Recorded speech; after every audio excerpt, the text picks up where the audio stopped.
I occasionally think how quickly our differences worldwide would vanish if we were facing an alien threat from outside this world. And yet, I ask you, is not an alien force already among us? Ladies and gentlemen, welcome back to the show. Got a good one in store for you. My guest today is Jeff Finup. Very happy to have him back. Jeff, welcome back, and feel free to plug your stuff, my man. Yeah, thanks for having me back. Yeah, Jeff, Badgerland Legends is my Facebook and Instagram. That's where you can find everything about me in the Wisconsin Legends podcast. I talk about everything legendary about Wisconsin, whether it's forgotten histories, UFOs, cryptids, got a ton of those, haunted places, and everything in between. Anything from Wisconsin, that's where I'm at. Right. Yeah. And for the listeners, you came on once before, and I got to say, you really brought it with the research and with the information that you presented. I was having a lot of fun on that show, learning a lot, and I wanted to collaborate with you once again, or I guess collaborate this time around and see where it kind of takes us. And I guess I'll add that this got started from us firing back and forth messages, and we somehow landed in this space of talking about modern American towns and important architecture on older sites. Mm-hmm. We can get into all the details of that and break it down later, but whether that's mound sites or ancient ruins or others or structures or other ruins of other types. So I was immediately thinking we should do a show on that. So that's how this came about. Yeah. And to back sell the previous episode that we did, if anybody wants to dig into that one, that was some occult rituals that were done at a little lake in central Wisconsin called Devil's Lake, and how a group of Crowleyan sex magicians went up to 3 lakes in that area and carried out rituals. It's a pretty good story, so definitely click on that one. Give it a listen if you like this.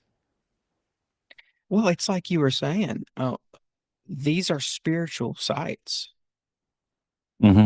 The mound sites are spiritual sites, and a lot of people have people who even go visit the mounds. It's almost like it's been forgotten that this was a sacred place. So yeah, I think if you're in the know and if you realize the level of spiritual and metaphysical connections to the land on those specific sites, if you're in the know, you can, if you're an occultist, you could go there and try to manipulate energy, right?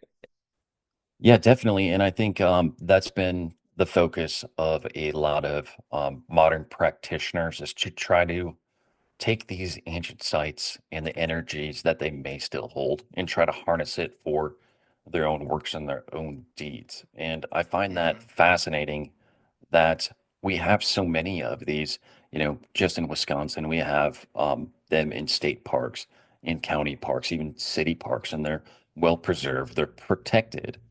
But so many people will walk by these and not give them a second thought. But then there's other people, like we talked about, those Crowleyan sex magicians who are trying to harness the powers of these ancient places connected to ancient people for their own means. And I think there's something deeper there that definitely needs to be recognized or looked into. Yeah, absolutely. And disclaimer, I'm not an occultist. I'm just somebody with a podcast who's taking information and putting it out there. Do you guys want the truth or not? Right? That's Mm. what I'm going to start saying from now on. If do you want truth or not? Because that's all I'm doing. We're putting it on the table and talking about it. And I feel like that needs to be said when you get into the darker aspects of this, which I don't even know that we're going to get into today. But I just wanted to highlight that, yeah, without going much further into it, this is a spiritual realm. That's what I Hmm. believe.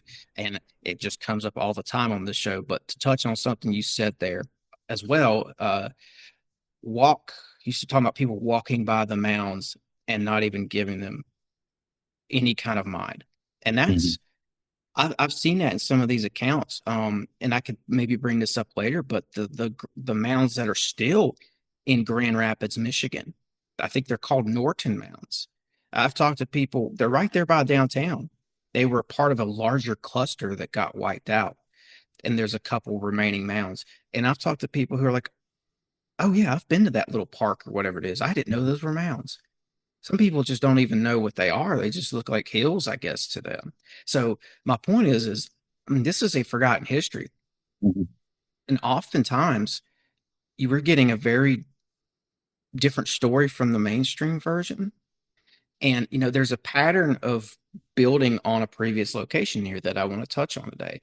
Modern people have no idea, in many of these cases, that these locations that their buildings are on, where they go to work every day, Mhm. was something before that, long before, literally in some cases, thousands of years. This is thousands of years of unknown history beneath our feet in this country. And I think it's time that this information starts to seep out. Um, so that's what I'm trying to do here today. And like, I want to focus on mounds. I know you've got stuff that centers around mounds. I definitely want to get into that. And I've got stuff on older structures that aren't mounds. Mhm. I'll just probably call them ruins.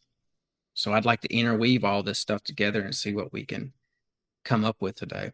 Yeah, I think it's important whenever we're in a new place is to kind of think back and think about who inhabited this, who lived here before us. Whether it was just people that settled here, in the mid 1800s and kind of shaped the land for what it is today, or the older civilizations.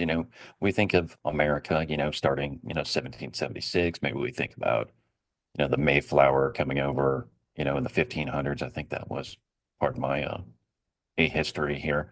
But it's important to remember that America is much older than the European inhabitation, and to kind of recognize that people were here before it. They had this place was special to them. It was home. And they even erected these earthworks, these monuments, what you're calling ruins today were their cathedrals, their chapels, their places of worship, and they saw them as almost as gateways to another realm. And one thing when you look into the mounds, it was clear that they were built for a spiritual purpose. And a lot of people think that the mounted earth represents the connection of the earth to the heavens. And I think that's probably an instructive way to look at that. Mm-hmm. Oh, I've got some stuff to tap into with in regards to that for sure on here. I want to show you later. Like I said before, I think I told you I've got plenty of stuff to talk about here. This is going to be fun. I already like where we're going with this. America is much older. Like you said, there were people coming here well before Columbus, well before the Mayflower. And I might repeat myself on this one today, but I'll say it here and now for starters. The information about this is going to come out. We are on the precipice of this information coming out. Everything you've heard me say, if you listen to the show regarding the Templars, I know people have heard me say crazy, wacky stuff about the Templars, and they're like, I've never heard that before. I don't even know if that's true. Well, that's about to come out.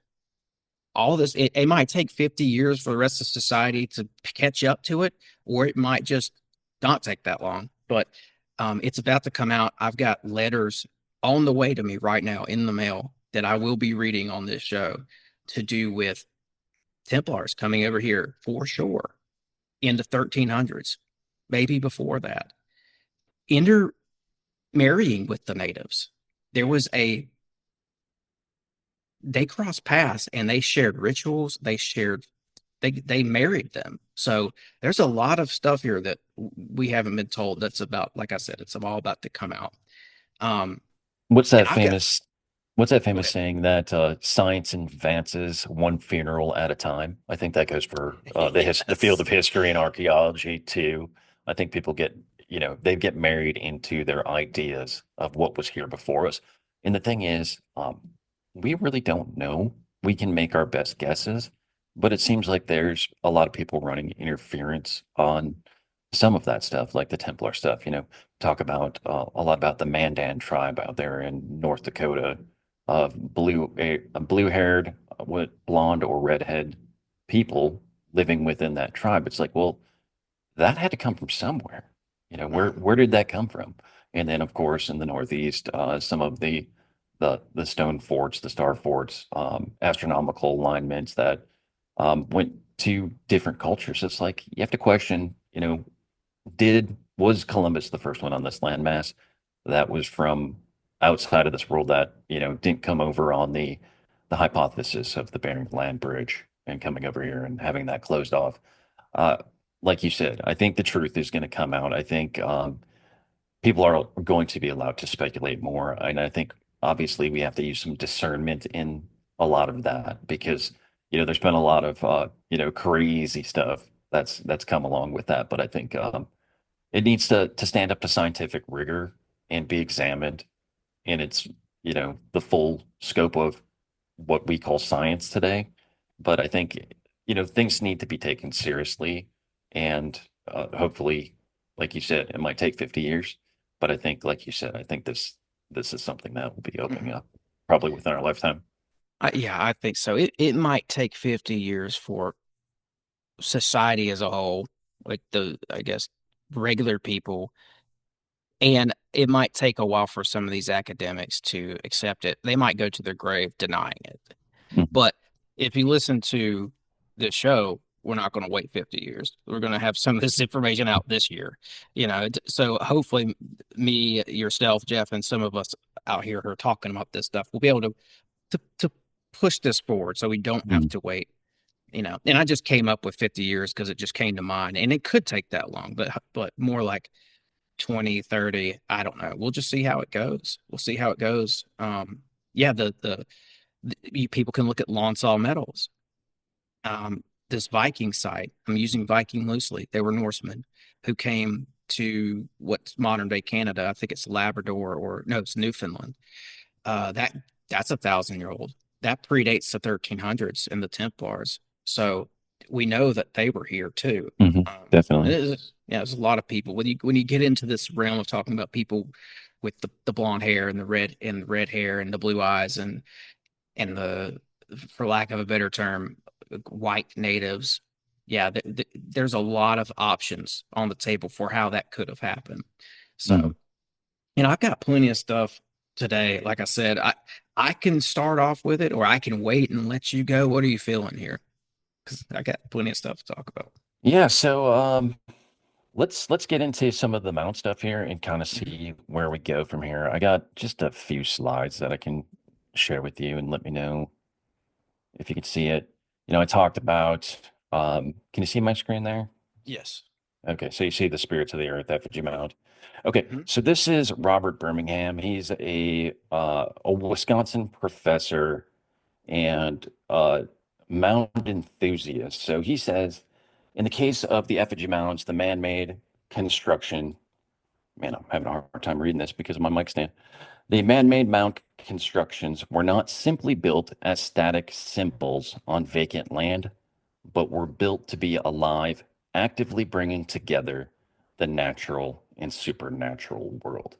So I think, for some guy that's pretty mainstream, a Mhm. guy that is well respected in the field of these effigy mounds, for him to make a statement like that, I think that deserves some recognition and to kind of dig deeper into what he's trying to say there, because it was pretty clear from the way that these mounds were constructed, their layouts, that it was a spiritual and supernatural place. Now, living in Madison, Wisconsin, it is pretty much the epicenter of this effigy mound building culture. And uh, fortunately, we've had enough foresight to preserve a lot of these mounds. A lot of our city parks, our county parks are still preserving a lot of these. Unfortunately, a lot of them got destroyed during development, and we'll get into that in a little bit here. But one of my favorite sites, going back to Birmingham, is this site in at Mendota Mental Health Hospital. And I'm not sure if we covered this one on the last show that we did, but this is one of my favorite sites because it shows the three planes of existence for the mound building culture, where you have the animals of the field. You have the bear, you have the turtle. I think you have a rabbit in here somewhere. but you also have the Thunderbirds, which were the wardens of the sky. So you have the ground realm, you have the heavenly realm with the Thunderbirds. And this being the largest bird effigy mound in the world here. I think it's 675 feet. And you can go right down to it and visit it and walk around it and see that it took a large effort to make such a substantial bird. A lot of earth was moved.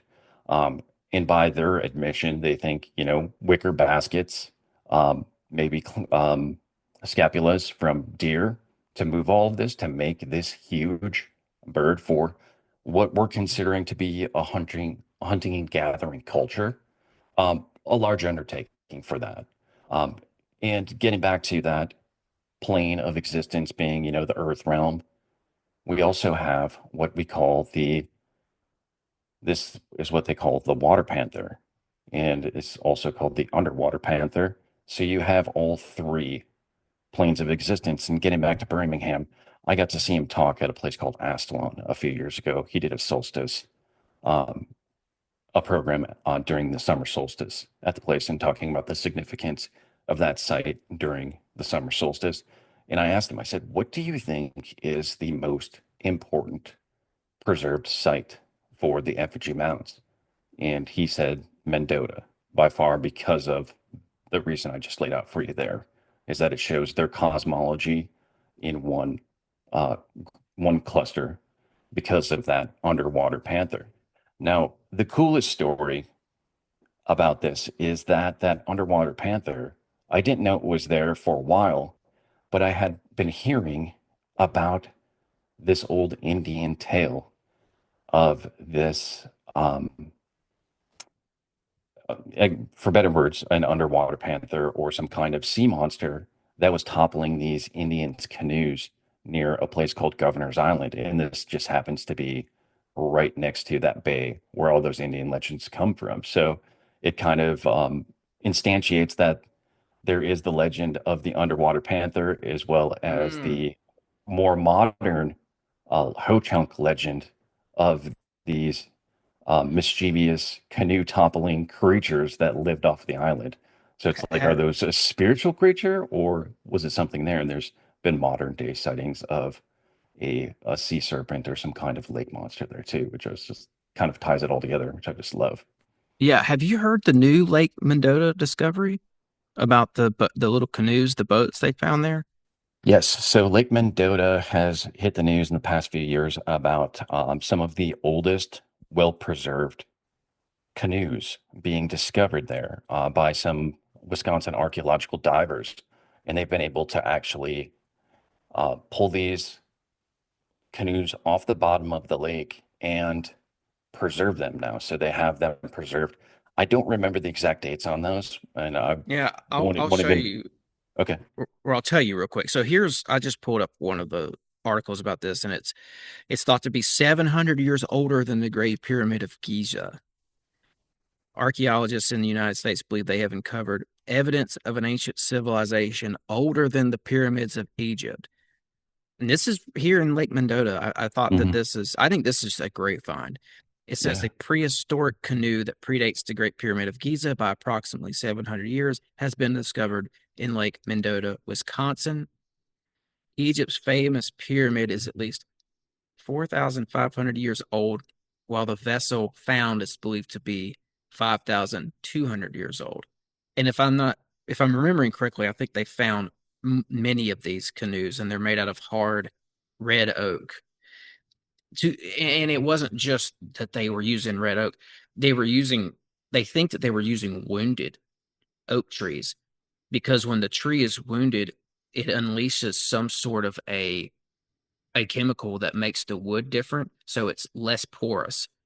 Hmm. Somehow they knew that the damaged trees would make better canoes because typically the oak weighs a lot and it's porous. So they knew Hmm. how to naturally sort of get around that. And let me see if there's anything else in here worth mentioning. You said the date. Here we go. Here we go. Okay, so since 2021, a total of 16 dugout canoes sorry, there's ads on this site are insane. Oh, man. Uh, as of 2021, a total of 16 ancient dugout boats have been located in the lake.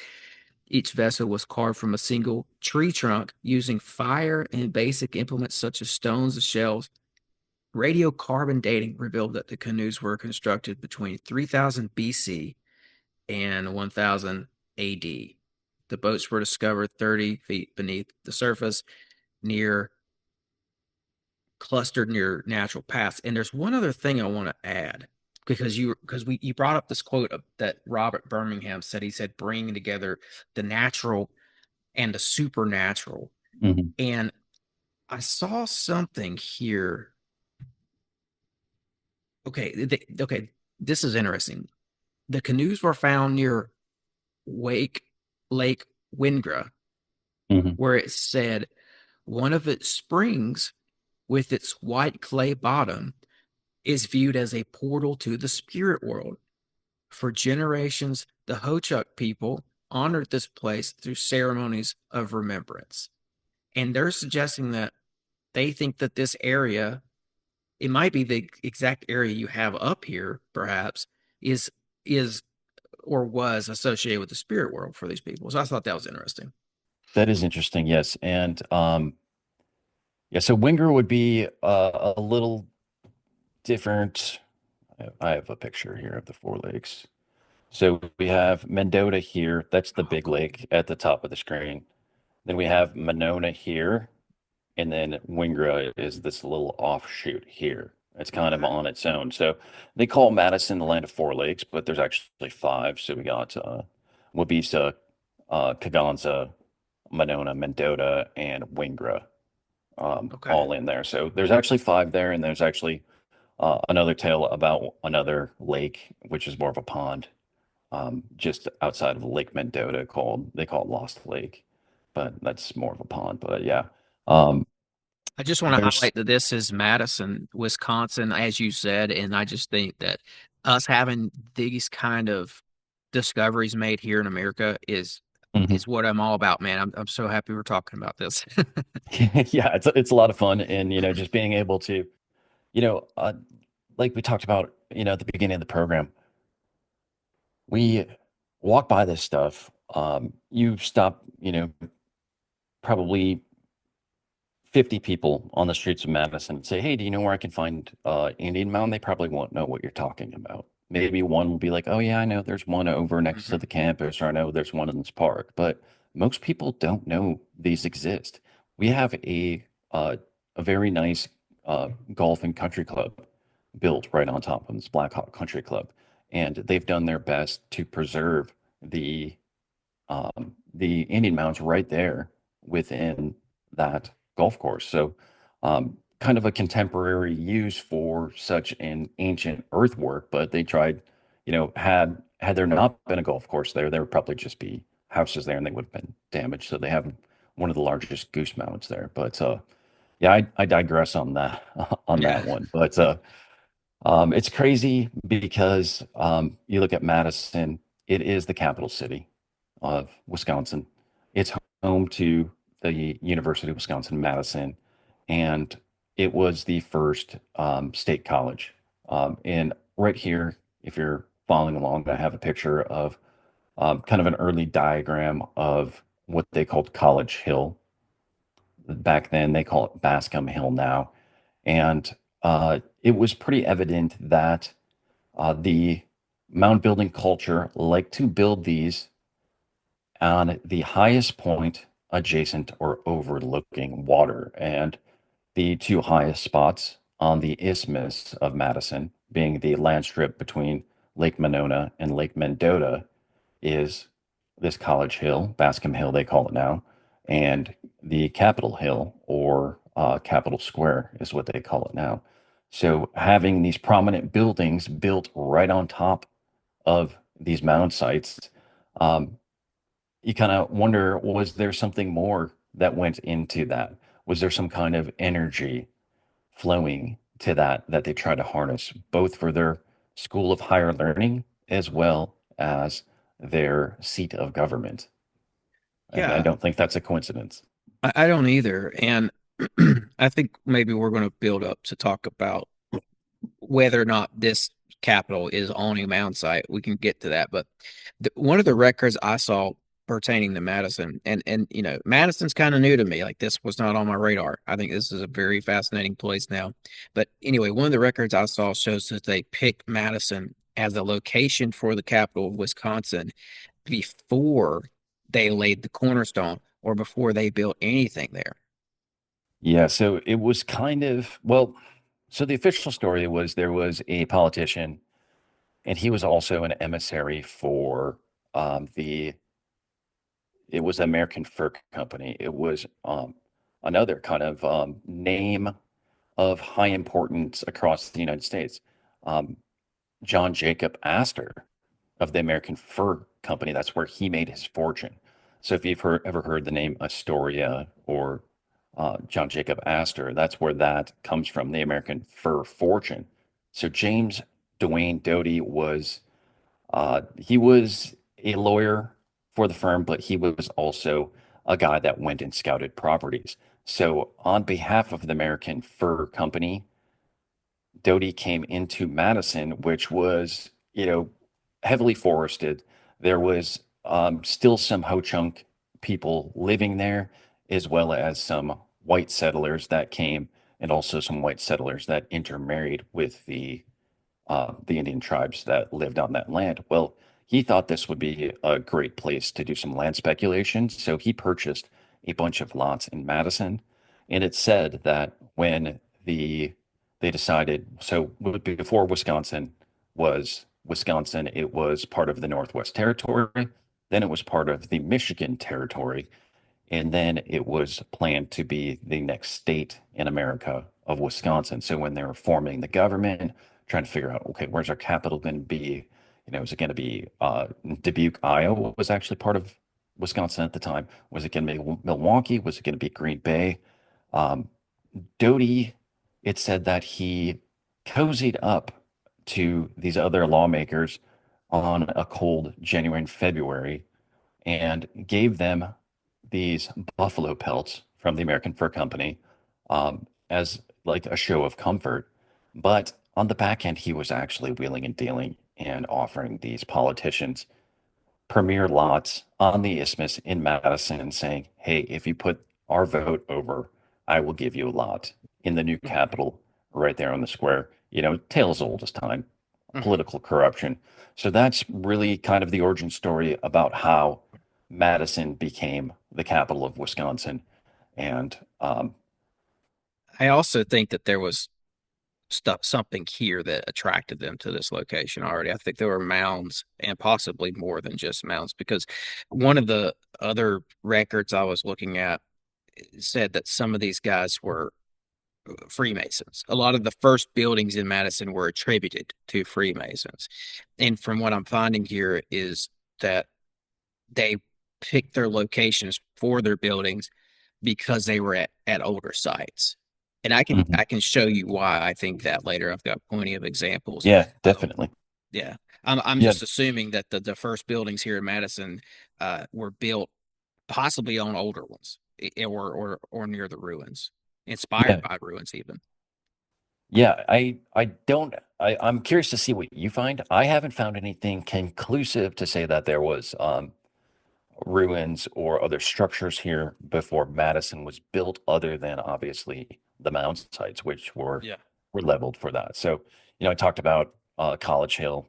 Here's an early picture of Bascom Hill. Here's what it looks like today, and you see it's prominently. You can see it on on the left photo, the earlier photo, that it was built prominently on top of that mound, where it's kind of sprawling expanse here.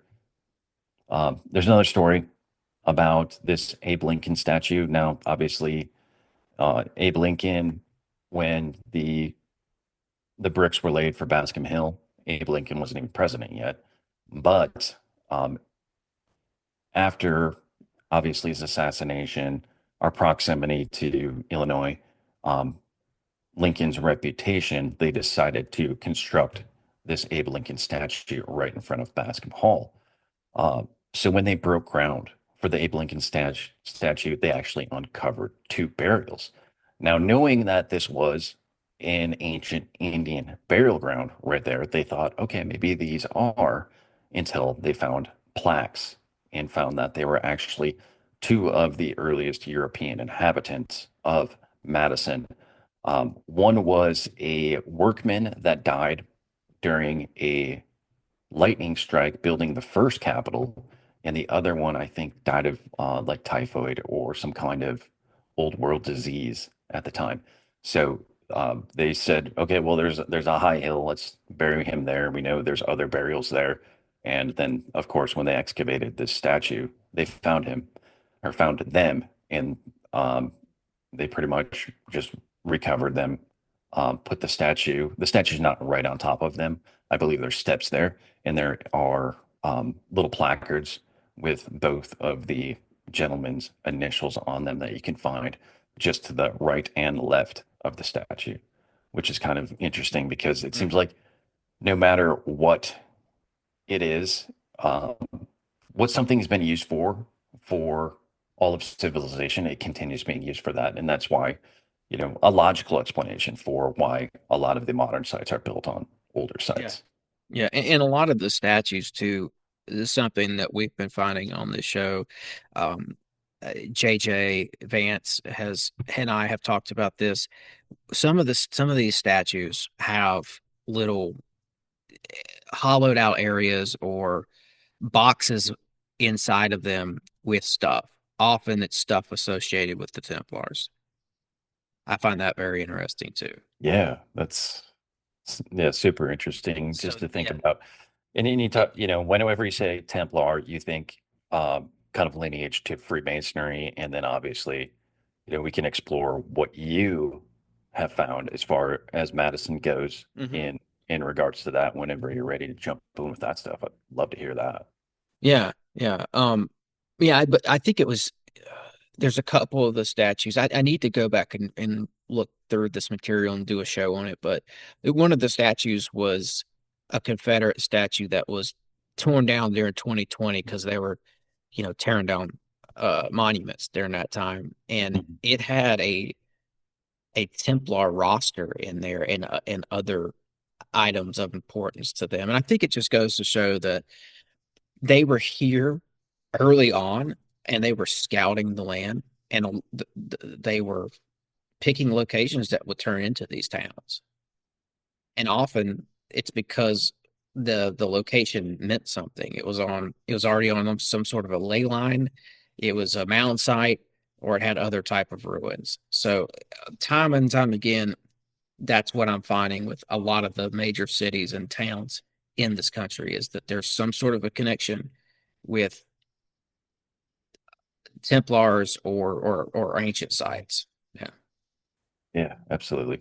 And then I'll just kind of wrap up the Madison stuff here in kind of my end of the presentation.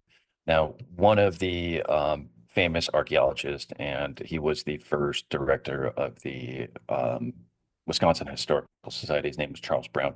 He said that Madison should have been called Mound City because of the abundance Wow. of mounds there. So they have a plaque kind of showing some of the effigy mounds. This is on top of what's called the Monona Terrace. So if you go back to the picture of the book cover, you'll see the Capitol. Right in front of the Capitol is a place called Monona Terrace. It was a Frank Lloyd Wright designed structure, was built long after he died, unfortunately.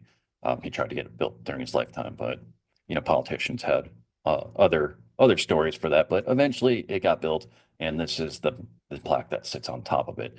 And then, just kind of to put maybe not a finer point, but a broader point is there are so many other cities, just on the east side of the Mississippi, including, Philadelphia. You can see Ross Ben. I'm not sure if you're familiar with that author, but Mhm. he's done a deep dive into the all of the Philadelphia mound works and kind of because that was really the birthplace of what we would consider America, right? Right. Philadelphia, and that's right on a mound site. Uh, Pittsburgh's Carnegie Museum. Interesting thing about that, that was built in 1896. And when they conducted the excavations, they unearthed 33 Illuminati confirmed, right? 33 skeletons and numerous artifacts following the dig. Um, and also, they use some of that substrate to pave their roads. Obviously, Cincinnati, Indianapolis, Marietta, Newark, Columbus, Ohio, Baton Rouge, St. Louis, and also your home of Nashville, all built upon some form of Native American Indeed. land. Yeah. Indeed. We can add uh what was I saying? The city I was talking about earlier, Grand Rapids, Michigan. We can add that Yeah. to the list as well. And I'm sure I just took note of this list actually because I also have a list and I want to compare with Okay. this I'll, one I'll, and I'll then stop say, the share if you want to are you share yours whenever okay? you're ready. Okay. I don't have the presentation style photos, but I've got pictures here and there for some things.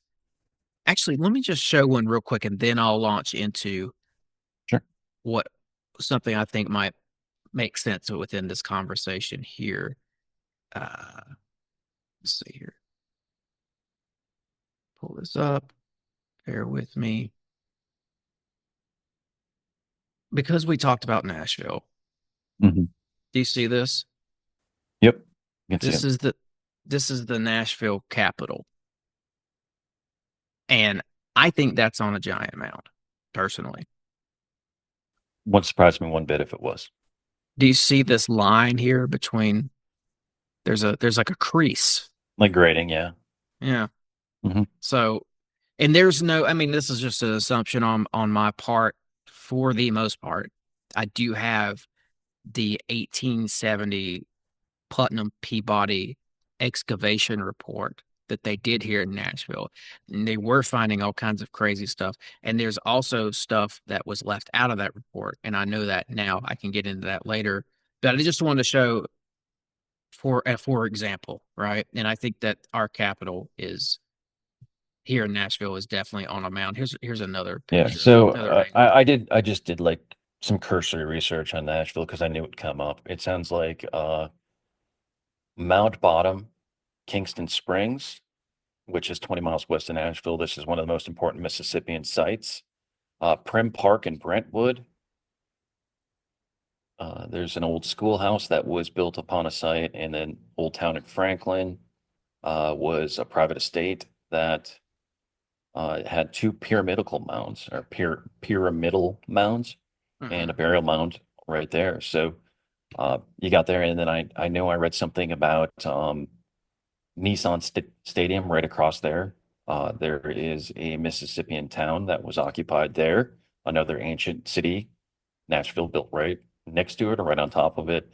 And then also the area now known as First Horizon Park, where the Nashville Sound play was fun once the French Lick site, Mississippian settlement. So yeah, they're all interspersed right within Nashville there as well. And of course, I've got an old article.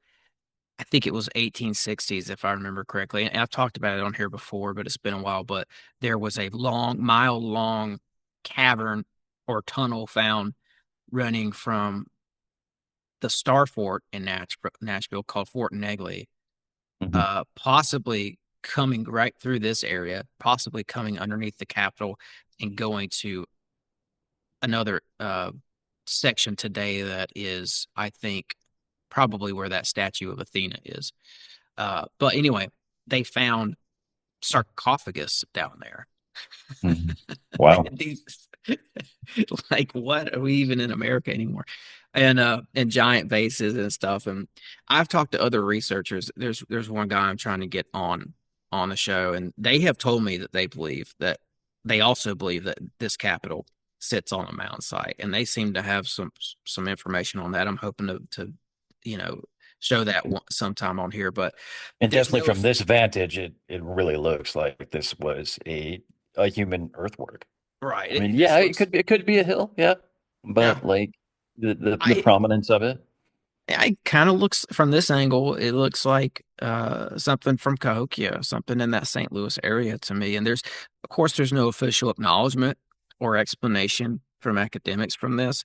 But again, what do your eyes tell you? And I do. I've got this 1877 Putnam Peabody here. There's something off with that. There's some stuff that's missing. And I found out that there's some shady business with that because a guy named John Wesley Powell, big guy, big dog, one of the Smithsonian's biggest players throughout history, was a part of this. He was here in Nashville for this expedition or excavation, and he didn't document anything, which is very odd, for very suspicious. for a place that's dedicated to preservation of science and studying, Right. for them to come in and not document something, yeah, Right. shows And you that, yeah.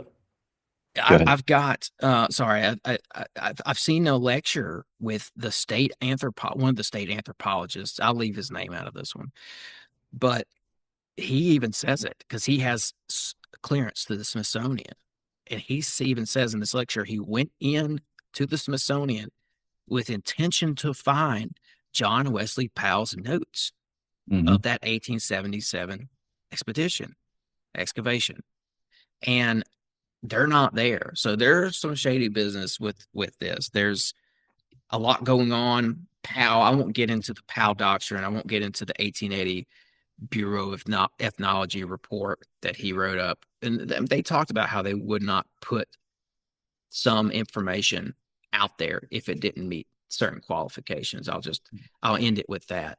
But happy to get that out of the way. Now I'm going to show you something else. Something I've been looking into right now. I've got some of the paperwork and the books here. I think this fits into our concept for this episode today. And I mean, this is some work that I've recently come across, and it's the work of Roger Kennedy. And he worked for the Smithsonian. He is, or was, the director of the National Park Service and the former director of the American History Museum at the Smithsonian Institution.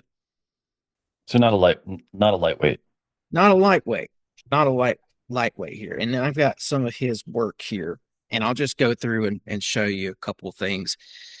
On the first page of his book here on hidden cities, he says he's talking about 18th century pioneers who have passed over the Appalachians and are entering the Ohio Valley here where Nashville is. And they often wrote of having the feeling of being freed of encumbrances, of fresh beginnings. I'm going to skip this part. He says they carried more baggage than they knew. Only a few were able to cast off their preconceptions, and only after much bloodshed. The western vastness was not empty.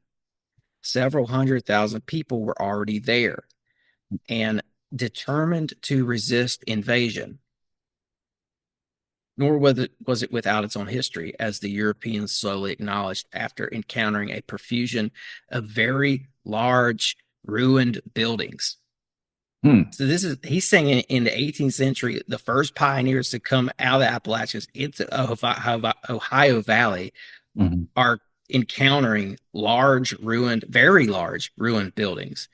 Whatever may have been the Edenic expectations of the newcomers, it became obvious that the Indians of the valley were survivors of a much larger population. I think that's interesting that he uses that word. And when was this written? This book here? Or that statement? Or... Okay. Well, so he's basing this off of documents that he has access to in the Smithsonian. Okay.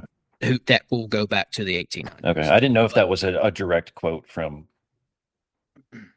It's a direct quote from Roger G. Kennedy in his book, Hidden Cities. And it was published in 1994.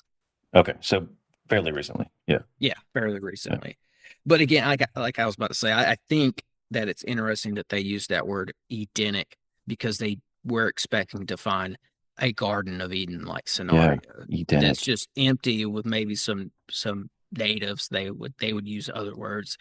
John Wesley Powell, for instance, liked to use the word savage. and barbaric and brutish, but they were finding people who were descendants of a culture that knew how to build buildings. So savages is out. I'm sorry, guys, it's out. Page, these were very cultured people, and they had language and they had written language. Despite what you've heard from the academics, we're now finding that they did have written language. It just got wiped off the face of the earth by these Mm. the very settlers that we're speaking of. But page 3, I'm just going to show you a couple examples of this. He's talking about how the French were here in Nashville in the 1700s. So now we're going back to the 1700s, and apparently, um, they had already been here for decades. I did a little digging, and it's hard to say when they really got here, but sometime around the 1700s. And what they found here was, though the French had been installed around Nashville for decades in a terrain full of ancient ruins, they did not provide forewarning for massive archaeology to their competitors from Carolina or Kentucky. They were mercantile folk, neither by training, inclination, or the beguilements of leisure were they to be diverted from their goods and ledgers. So this guy's very verbose, right? But Yeah. basically, what he's saying here is that they didn't care about the stuff they were finding. They didn't have an inclination towards archaeology. Yeah. But he does say there that it was a terrain full of ancient ruins. Yeah. So I again, I definitely don't think they built Nashville, um, what on an Edenic ground. There was stuff already here. It wasn't just an empty valley, right? Yeah. Page. There's one other thing here on this page I wanted to highlight, and it's reference to DeSoto coming here. DeSoto was the first force of Europeans to enter the watershed of the Ohio, a region the British later called the Western Waters. And Daniel Boone, even had he been fluent in Spanish, would have learned little about what to expect in the West. So apparently, all these guys are coming over here and they're like, what's happening? We weren't expecting any of this. It says the Spanish interest in its culture was limited to what pillage might be gotten from its temples and palaces. De Soto's study of its architecture did not go beyond determining the best means to storm its fortifications. So again, he's saying De Soto also encountered temples and palaces. And again, he was not concerned with preservation of these sites or archaeology at all. He was more concerned with, how do I storm these fortifications so I can pillage? Yeah. Wow. Okay. Crazy, right? Yeah, and it's an official source from the Smithsonian, Mm-hmm. which is a institution in mainstream narrative that has a lot of, and obviously our alternative spectrum, we have a little different idea about the Smithsonian. But as far as the mainstream, the Smithsonian is the institution of the preservation of, the landmass we call America, right? Yeah. So for that, him to write that, there's got to be a little something more there. Yeah. Now he also, and I agree. And they do not want you to know about this book. I'm lucky I found out about this. So it's called Hidden Cities by Kennedy. Cities, Roger Roger. Kennedy. Okay. Again, for people listening, director of the National Park Service, Yeah. former director of American History Museum of the Smithsonian Institution. Okay. All right. I found out about this because I stumbled upon an old interview of this guy. Somebody, thank God, put it on YouTube. It's Mhm. at this far corner of the internet, though, something with like 150 views, just Yeah. super rare stuff. And I heard this guy talking. I'm like, is he saying what I think he's saying? So I got the book and I looked into it, and he is. Now, let me compare Is this. he still around? I want to say he passed away, but I'll have to look again. Okay. Because I mean, that's 30 years ago already, right? Right. So it doesn't, I guess we don't know how old he was when he wrote it, but I imagine it was towards the end of his career. Roger Kennedy. Just looking Yeah. him up right now. He's Um, one of these guys, you know, he and died I'll in say it. 2011. Okay. He passed away then. Yep. Yeah. Uh, he's one of these guys that walked the line from what I could tell. It sounds like it, Right. yeah. And so it sounds, they call him an American polymath, which means he is in a lot of stuff, including banking, television production, historical writing, and museum administration. The last as the director of the Smithsonian's Institution of National Museum of American History. And then, yeah, the Clinton administration selected him to be the head of the National Park Service in 93. And then he must have written that book while he was doing that or shortly thereafter. Yeah, he talks in this interview about how he stumbled on this information essentially as well once he got into these positions and he got access to certain files and Interesting. started to see that and like his premise in writing this from what I could tell, I haven't read this whole book yet because I just got this. Mhm. But he makes mention of this in his lecture that I listened to as well, that his premise here is that this is forgotten information that Americans have no idea existed, that we built our cities right on top of these older cities, older ruins. That's his premise from what I can tell. And because he is involved with the Smithsonian Institution, I think he maybe words it a little bit differently than I just did. Mhm. But still, he did put the information out, and it's just and like what do we say? This book came out in 1994, and nobody Mhm. knows about this. Yeah, well, it's not even listed on his, most people's Wikipedia, they'll have, um, selected works or bibliography or whatever. Nothing. Just kind of a bio of him. Nothing about that book. So it's like, okay. It suggested reading The Human Element by the George Wright Society, Mhm. first published. So that's the only thing that they have for suggested reading on this gentleman. So that's an interesting find.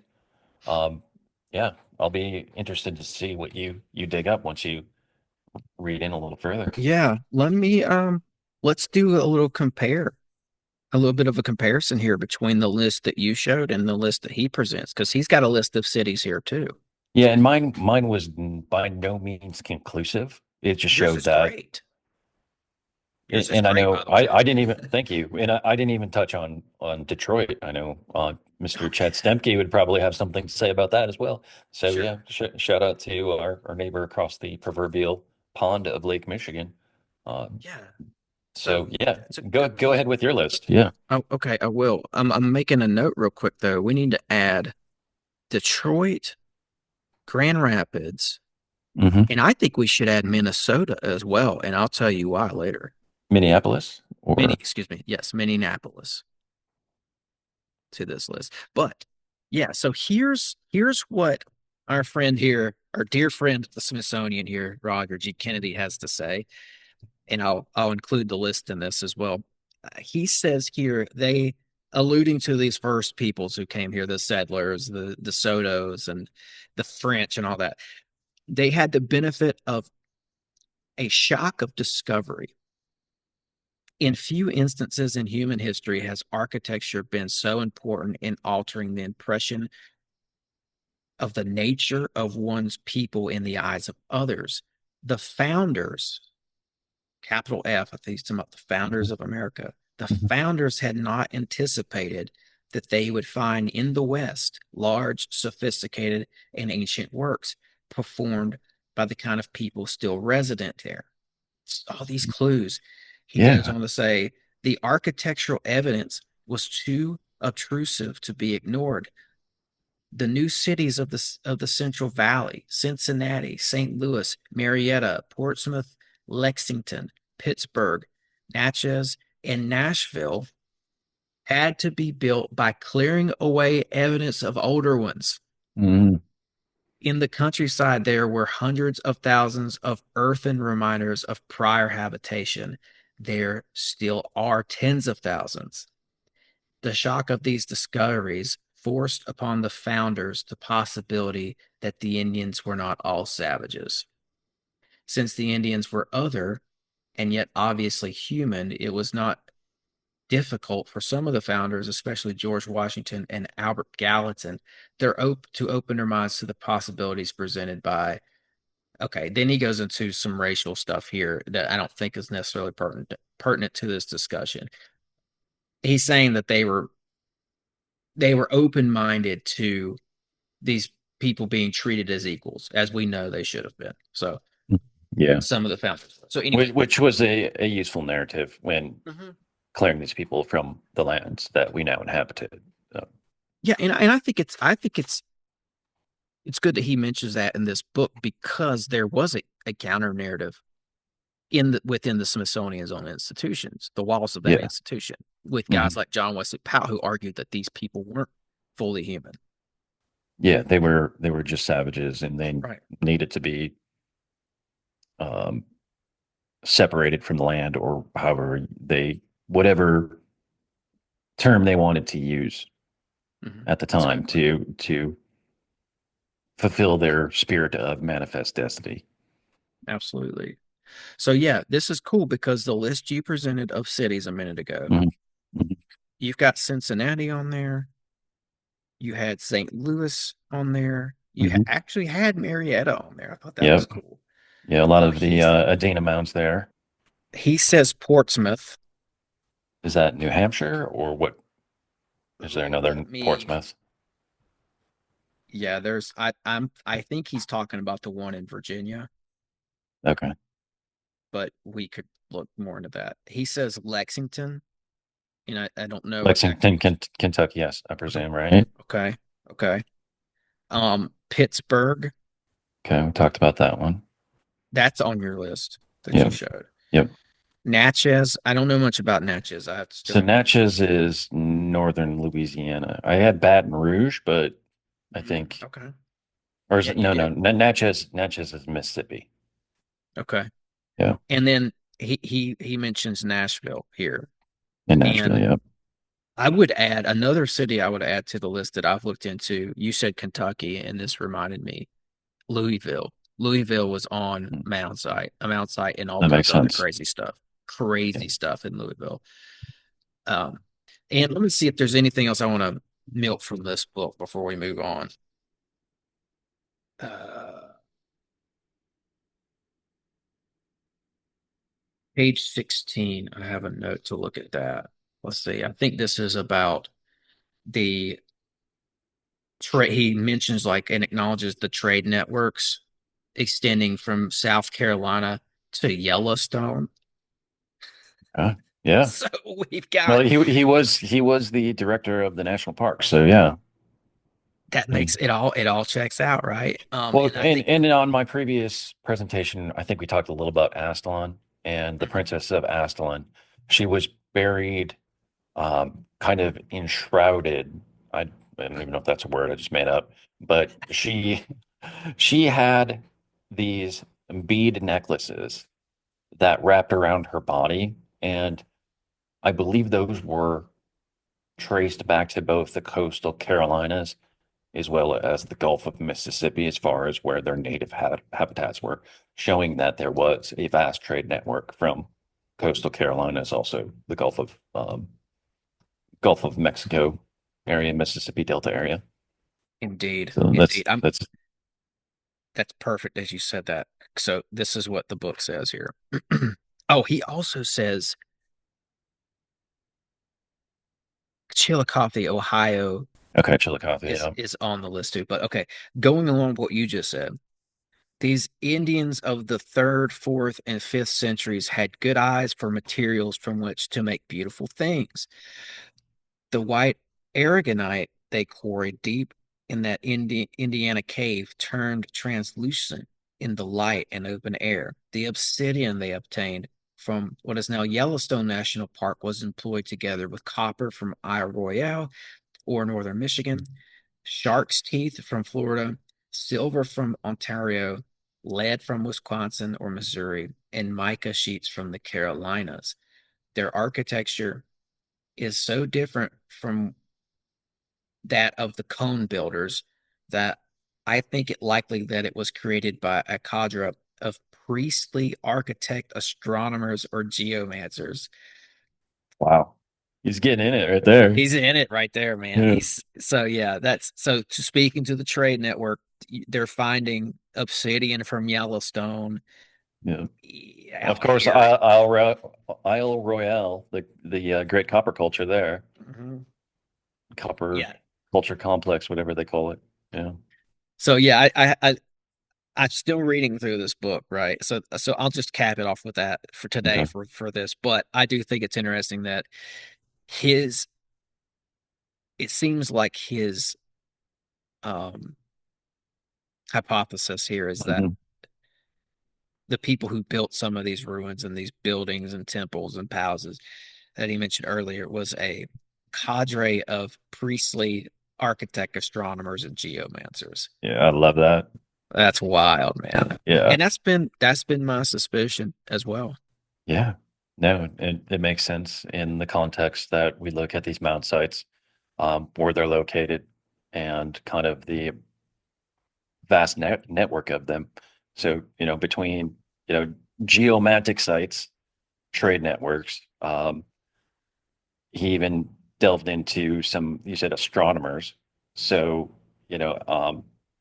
arco, what is it? Arco astronomy? What's Mhm. the fancy word for that? Yeah. Yeah, that's it. Archaeoastronomy. Archaeoastronomy. Archaeo. That's I it. knew I Yeah. was missing a syllable there. But Hmm. yeah, crazy. And I don't have a whole lot on Madison. I've got some pictures of some things in Madison that I thought is interesting, but I think when you look at these accounts and look at what they were finding here, and you pair that up with what you provided today to do with Madison and the Capitol being on the Mount site, um, and we didn't even get into that yet, right? Didn't you? And you say what you want to say about that, but you've talked to state Yeah. archaeologists as well, right? Yeah. So when I was looking at the College Hill stuff, Bascom Hall being built there, I was like, okay, well, that's the highest point on the isthmus in Madison. What's the other highest point? Well, it's the Capitol. And obviously there had to be some geomantic reason to build the Capitol there. Logically, it's the center, but it's the highest point. And I thought, okay, there would have to be something displaced. So I reached out to one of the state archaeologists and just said, hey, do you have any records of this? Unfortunately, there weren't any definitive surveys done before they laid out that capital site there. But somebody that got there about that same time had documented that there were several effigy mounds that were at least cleared on that site. So I can't say that it was built right on top of a mound site, or, the pyramidal site, or the site like the Nashville Capitol is built upon, where it's kind of a plateaued, but definitely makes me think that there had to have been something there that they cleared out. What they did with it is is a bigger question. Yeah, there was something that I saw that you sent me about this, Yeah. and it said, okay, Yeah, go ahead. so you told me the buildings in Madison were built on mound sites. The Madison Capitol building and the UW campus are on mounds. Hmm. And you sent me an email with a state archaeologist. And Yep. in that, it said there is a water spirit effigy of a panther type. There was Uh-huh. a water spirit Okay. effigy of a panther type, and it was destroyed early on and never mapped out or measured. Yep. Okay, so yeah, right there, they're admitting to the fact that there was, and we talked about the water spirit across Lake Mendota on the north side, next to that. So to have another one right there by the Capitol, yeah, which is, obviously like bird and turtle and bear and deer, those were common, but the less common were those water spirit. So to have one right there Mhm. lends credence to that was a pretty sacred site. Yeah, And absolutely. they built the Capitol right on top of that. And then, of course, the model for Madison street layout was directly taken from the architecture of Washington, D.C. The Capitol itself was modeled off of the nation's capital, and the main artery that goes onto the isthmus and out of the isthmus is Washington Avenue for the master mason himself, the founder, George Washington. So definitely some Mason vibes going on there. I've never quite figured out who commissioned the Capitol as far as who decided on the artwork, who decided what murals would be inside, which statuary. Um, the top of Madison is topped with Columbia, which is the matron, kind of the matron god of in that pantheon of the Goddess. United States. Goddess, yes. Hmm. Yeah. So Yeah. I was curious when you showed the Nashville Capitol, what is the highest point of the Nashville? I've actually been on top of the Nashville Capitol. Okay, is there statuary on top though? Like, No, it's a spire of some sort. okay, it's a spire. Okay. It's a little Because it's a little tower with a spire. Columbia is of course on top of the Washington Capitol in DC District of Columbia. So of course she's there, and then she's also reflected there Oh yeah. In Madison. Oh And yeah. she faces east, Mm. which is interesting. So I wonder if you could go up there and see her eye line, if her eye line is at DC or where exactly she is looking. They encoded a lot of this. And it's, I think when you said you've looked back and you can't find the origin for why Mhm. they chose to do some of this, I think that's a clue in and of itself. And the Yeah. more I get into some of these letters on here that I've got coming, people will be able to see what I mean by this. The one letter that comes to mind that I read is Albert Pike, and he was talking about these a group of Templars who were friends with the Masons or had Masons with them. It would seem like it was a joint effort the way it was worded, but Templars nonetheless, they went out west and they were looking for what they called the Great Western Meridian out there. And they were looking for places to put establishments, um, according to geomancy and ley lines. That's what it's Yeah. all about. And they actually, apparently, they put Tempe, Arizona there. They were one of the reasons why Tempe is where it is. And then the Mormons came in and they had some association with the Mormons because those early Mormons were Masons. So on this Great Western Meridian, Brigham Young put some of the Mormon temples right on that line as well. And then there's also these what's called the New Mexico Templar stones that we find out there, not in Utah, but somewhere probably near that line as well. So they were out there. What I'm saying is they were city planning Hmm. according to meridians and ley lines. And you see this too with when you get into like the Francis Bacon stuff in the court of Queen Elizabeth. She was sending people from her court over here to help hash this whole thing that they call New Atlantis. That's what Francis Bacon called it in his book. The Templars were looking for a new Templar state in the letters. They used that word. They were over here in America. They referred to the inner seas of America. They're talking about the Great Lakes, and Okay. they were looking to establish a new Templar state. Francis Bacon called that New Atlantis, and there were people in his court in excuse me in Elizabeth's court trying to plan all this out and make it a reality, and they were sending these guys over here like Thomas Gates and Sir Walter Raleigh. And Hmm. that's when you get deep into the story, it's been suggested that Sir Walter Raleigh was over here trying to put cities on, I think they call it the 77th meridian. I don't remember what the word was. It wasn't the parallel, I don't think. It was different than that. It was some sort of a ley line Hmm. that they were trying. So, Interesting. these people who are initiates were over here picking where the cities went. Yeah. And that, that ties right into Roger Kennedy's geomantic priests or whatever like that. Is he Yeah. talking about something more contemporary? Or is he talking about something um, more ancient? Well, that's the thing. That's the thing. The people who came here before the Templars were doing it too. Okay. Yeah. That's why I think that's how you get some of our modern cities on the older cities. They were on these ley lines to begin with. Hmm. They Interesting. had some system of figuring all this out. And if you look at the Newport Tower, Yeah.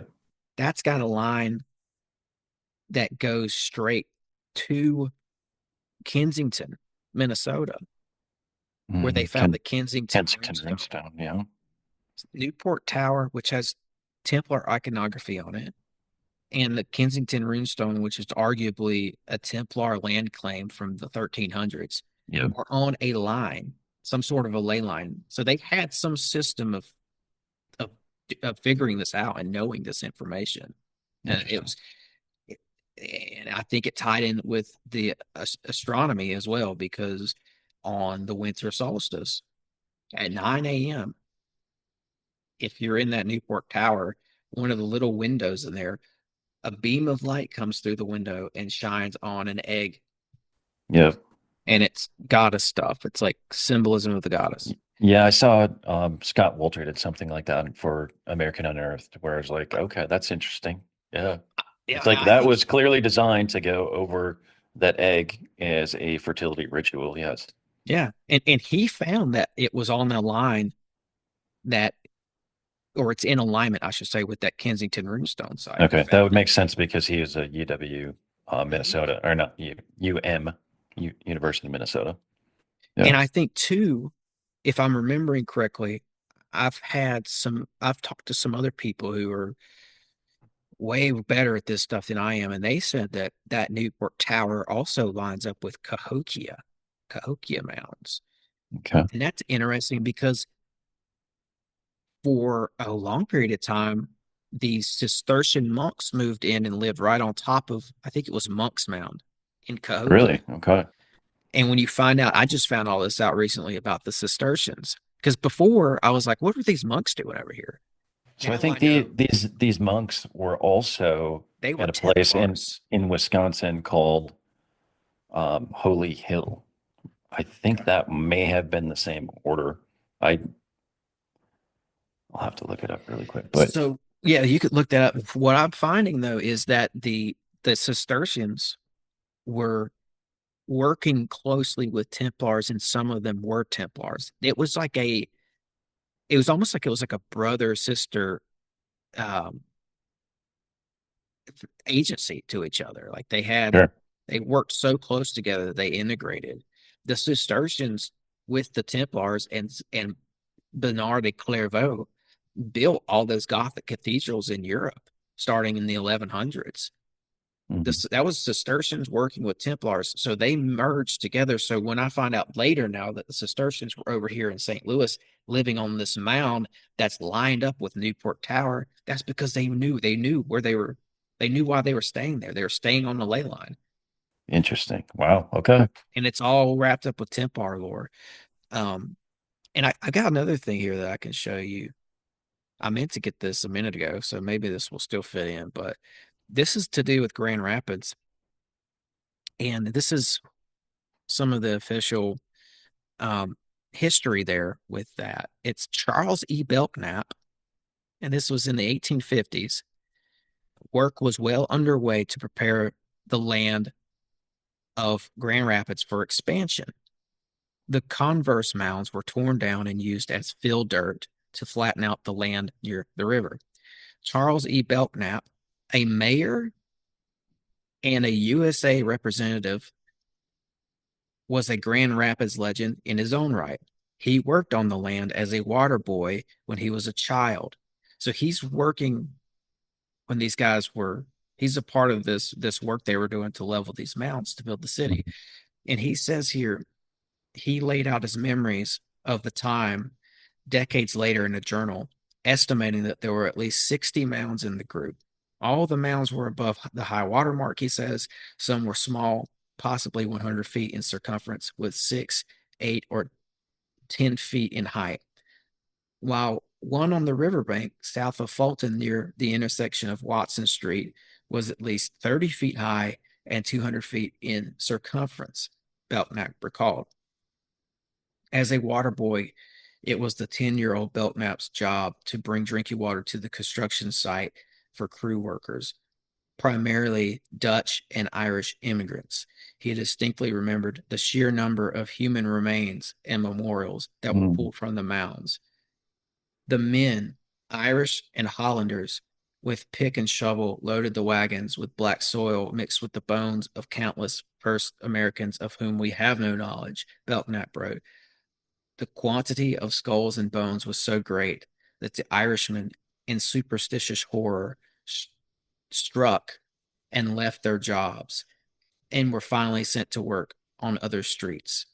Belknap said he would regularly collect remains and other artifacts, including silver ornaments that he would sell to the local jewelers for extra money. He also described a massive memorial of arrowheads that he found. And there's another part here I want to throw in where he talks about how they were buried.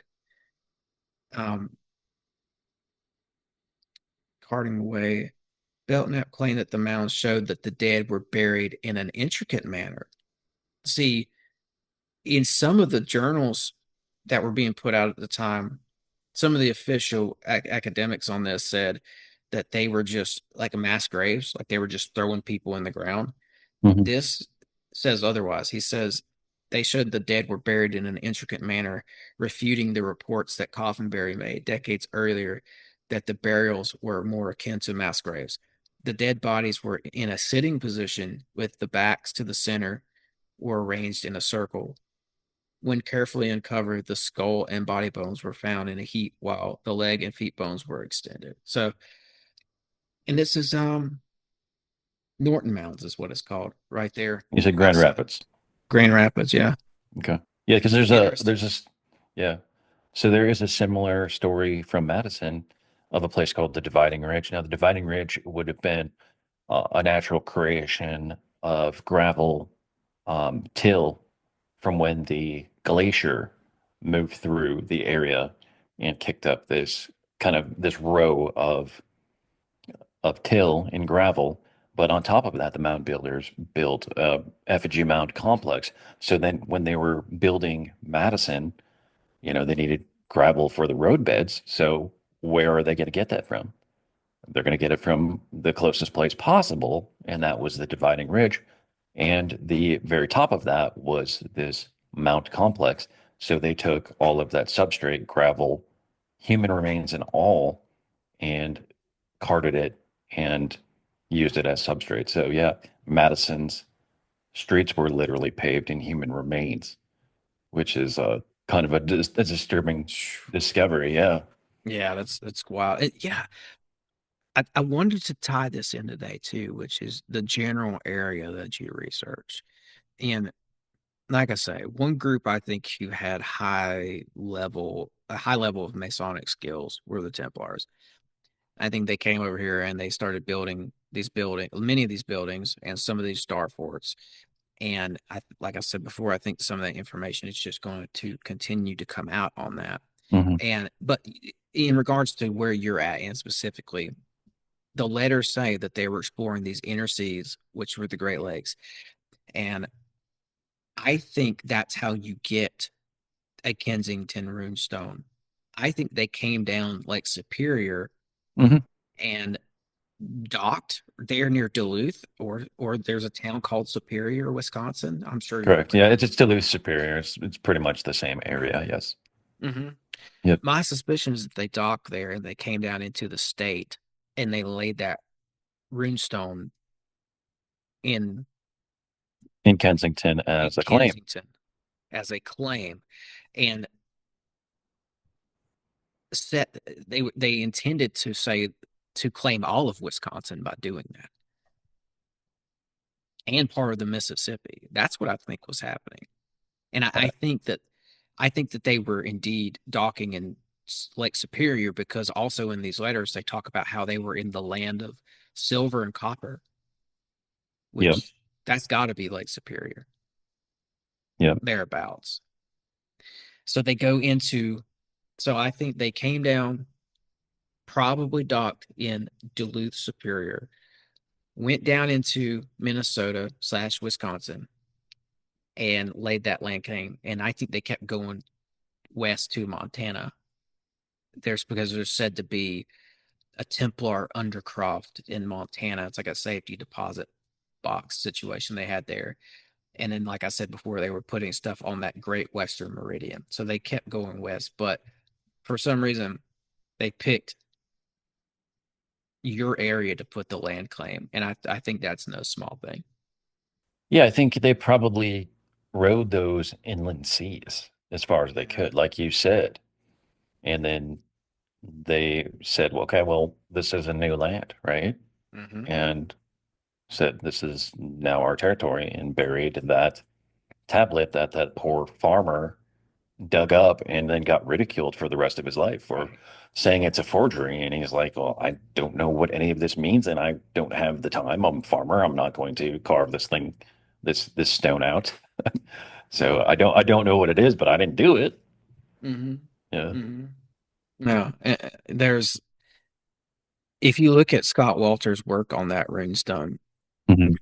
incredible stuff. And he thinks that an initiate wrote that in the first place or carved that in the first place because there's details encoded in it that are very esoteric.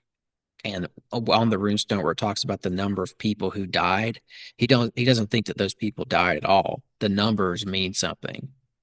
So Yeah. it's the whole thing was encoded for people to be able to come later and see Templars probably to read it and say, oh, they're saying this, this, and this, but it's encoded in the whole thing. And It really means this. Yeah. it really means this. And but on top of all that, it's the land claim. So, but I mean, so that got me thinking, and I've got some stuff, from Madison that I wanted to show just for fun. Some of the buildings there in Madison, Sure. I think would be cool to look at. Uh, let's see, you guys have this Capitol Theater in Madison, Yeah. and just interesting building Yeah. when you look at it.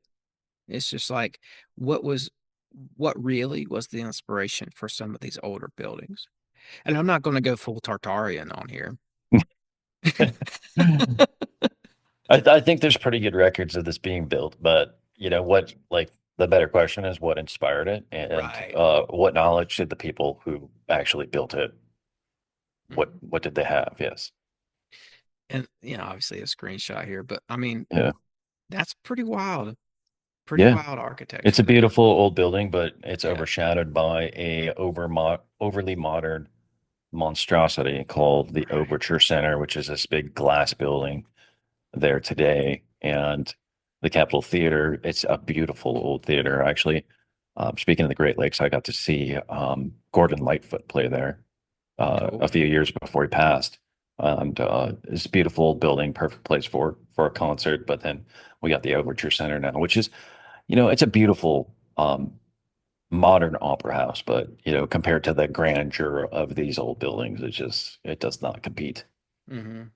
I also saw pictures of the interior of this the Capitol Theater, and I thought Yeah. those were wild. And it reminded me of something. I went to Louisville and saw a concert at an old theater there in Louisville, and didn't expect to see what I stepped in and saw. I mean, it was like stepping into a time machine, really.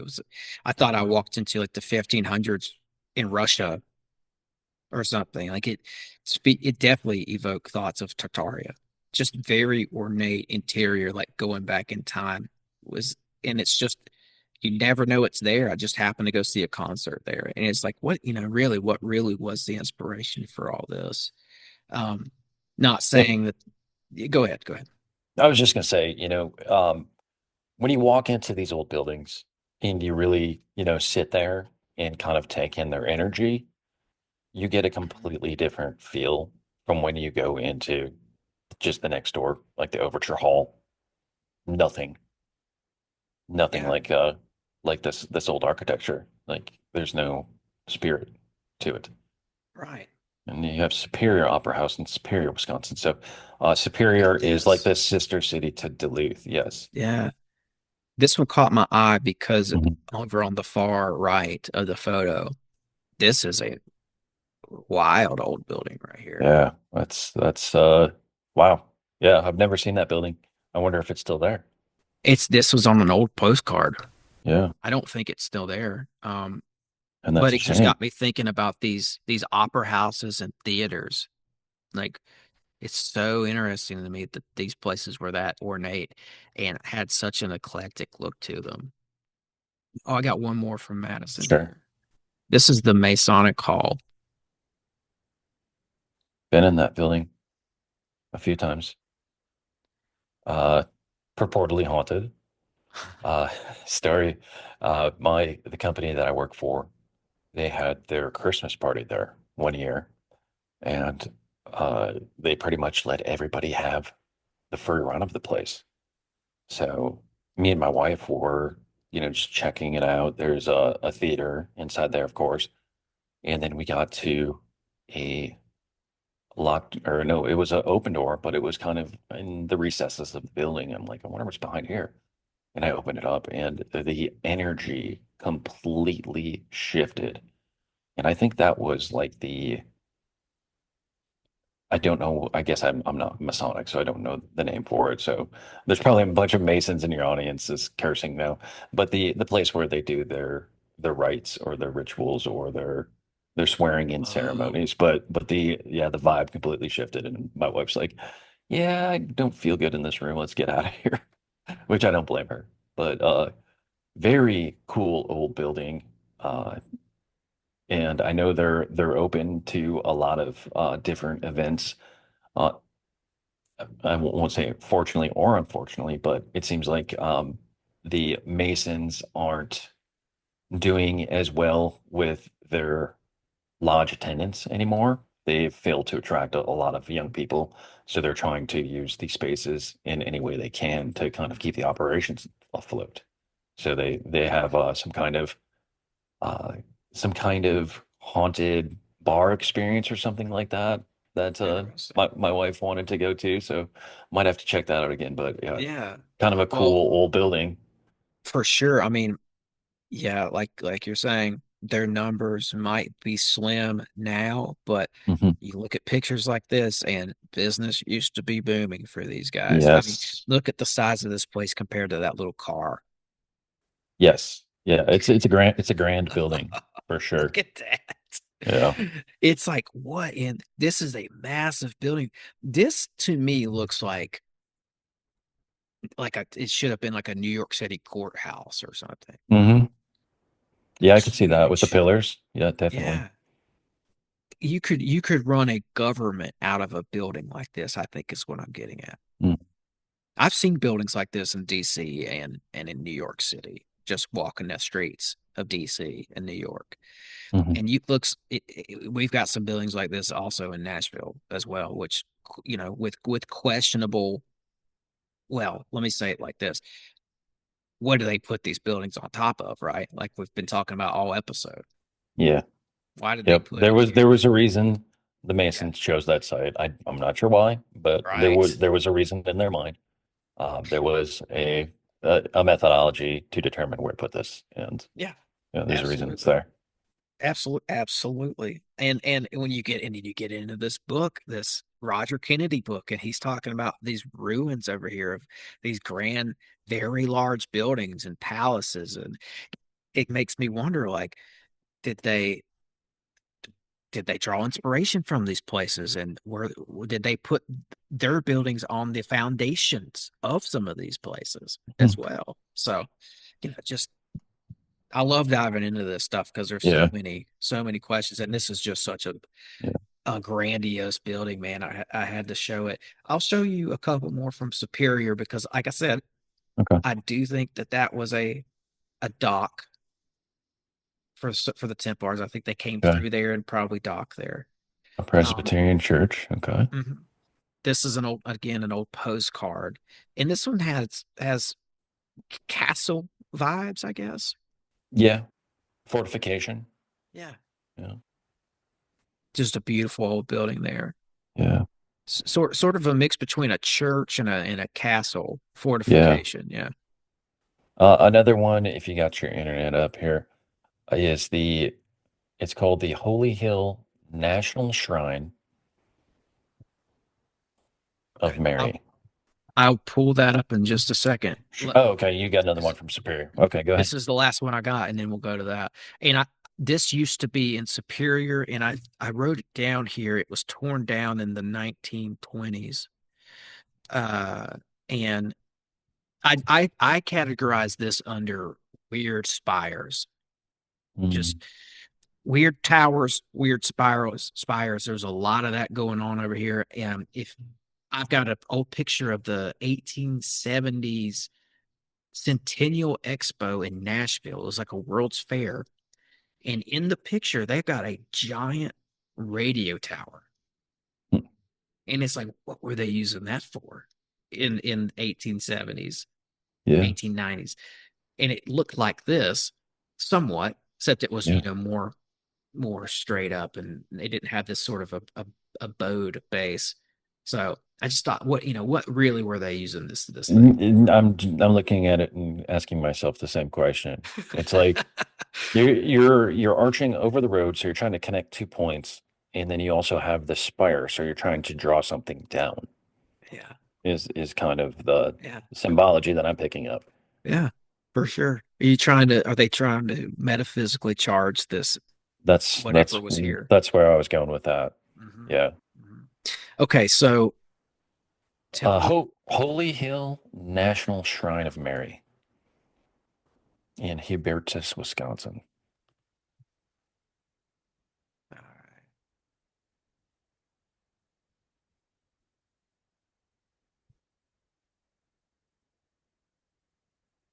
let's see. And this is just outside of Milwaukee, but this is Wow. yeah, Oh, it looks like a cat. Yeah, it's got the castle vibes. yeah, the Twin Spires. It's perched up on the highest point in southeastern Wisconsin. Um, there is the story that this site actually goes back to like the 1600s, where a hermit actually came in and set up an altar. And then I believe Father Marquette, who was a notable Jesuit, as well as Louis Joliet, a French explorer, they came across this site as well, and Hmm. it saw it to be prominent too. So now they have built this. Um, the funny thing is, at the base of this hill, there are stories of cryptids Mm. right there. Both a some kind of, I think it was somebody called it bear squatch. So it was like a bear Bigfoot hybrid that was seen there. And then there's another place called Hawks Back Road where there's a goat man. So a Awesome. lot of high strangeness right here around this beautiful place here. Okay, so I'm so glad you said that because I forgot to tell you about this earlier. When we were talking about the the panther effigy, The Water and Panther, yeah. yeah, and you've got this cool evidence that there was one in your town that was, for whatever reason, it's not there anymore. It looks like they built something on it, perhaps the university or part of the town. Yep. So That was the Capitol, square. They said that yes. they cleared a water spirit effigy. Okay, so this fits in with that and plus cryptids. And this is an earthwork I came across. It's called Stubbs Earthwork. It's Okay. in Ohio, I'm pretty sure. Yes. And here's the account. Unholy rumors began when this earthwork was first discovered of large cryptids who were witnessed at the site. It was always known as the Bigfoot earthwork until archaeologists from the Ohio History Connection changed the name to Stubbs earthwork. It was so controversial to these gatekeepers of American history that they built the Little Miami High School over part of the earthwork and a serpent mound in the year 2000. Hmm. And this is something that Fritz Zimmerman found. So I want to give him a shout out for that. Okay. And that's but so what was going on here, from what I understand, was it was an earthwork. Part of it was a serpent mound. They put the high school right on top of it, and the Okay. whole area was just legend to be have cryptid activity. Interesting. Yeah, Stubbs. I call it Stubbs earthwork today. Okay. So that gets me onto another tangent with earthworks and cryptids. Did I tell you this on the previous show? I know I talk a lot about this one because it's my favorite from this genre. Did I tell you, did we talk about the Beast of Bray Road at all? I don't think so, but Okay, so the Beast of Bray Road is known as the Wisconsin werewolf. It is a dogman-like entity in southeastern Wisconsin, not too far from the Holy Hill. But there is a place in Jefferson, Wisconsin called St. Coletta's. Now, this was a Catholic convent. And of course, the Catholic convent was built towards, you guessed it, earthworks. Well, in the 1930s, there was a night watchman by the name of Joe Shackleman. And Shackleman was known to cruise the grounds and make sure that there wasn't anybody mucking about. Well, one night he was on patrol around midnight.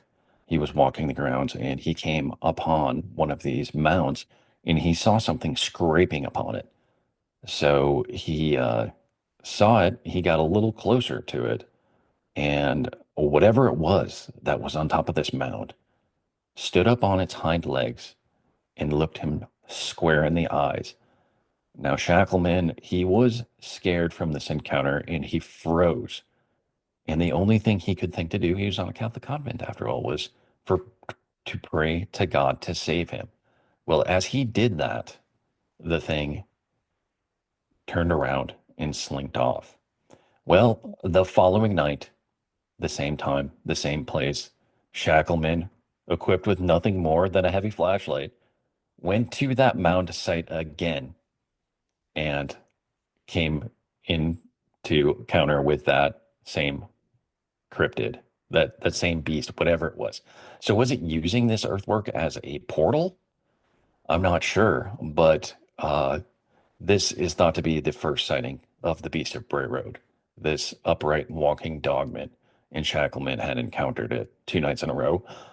From all accounts, that was his only encounter with the beast, and it was never seen in that area again.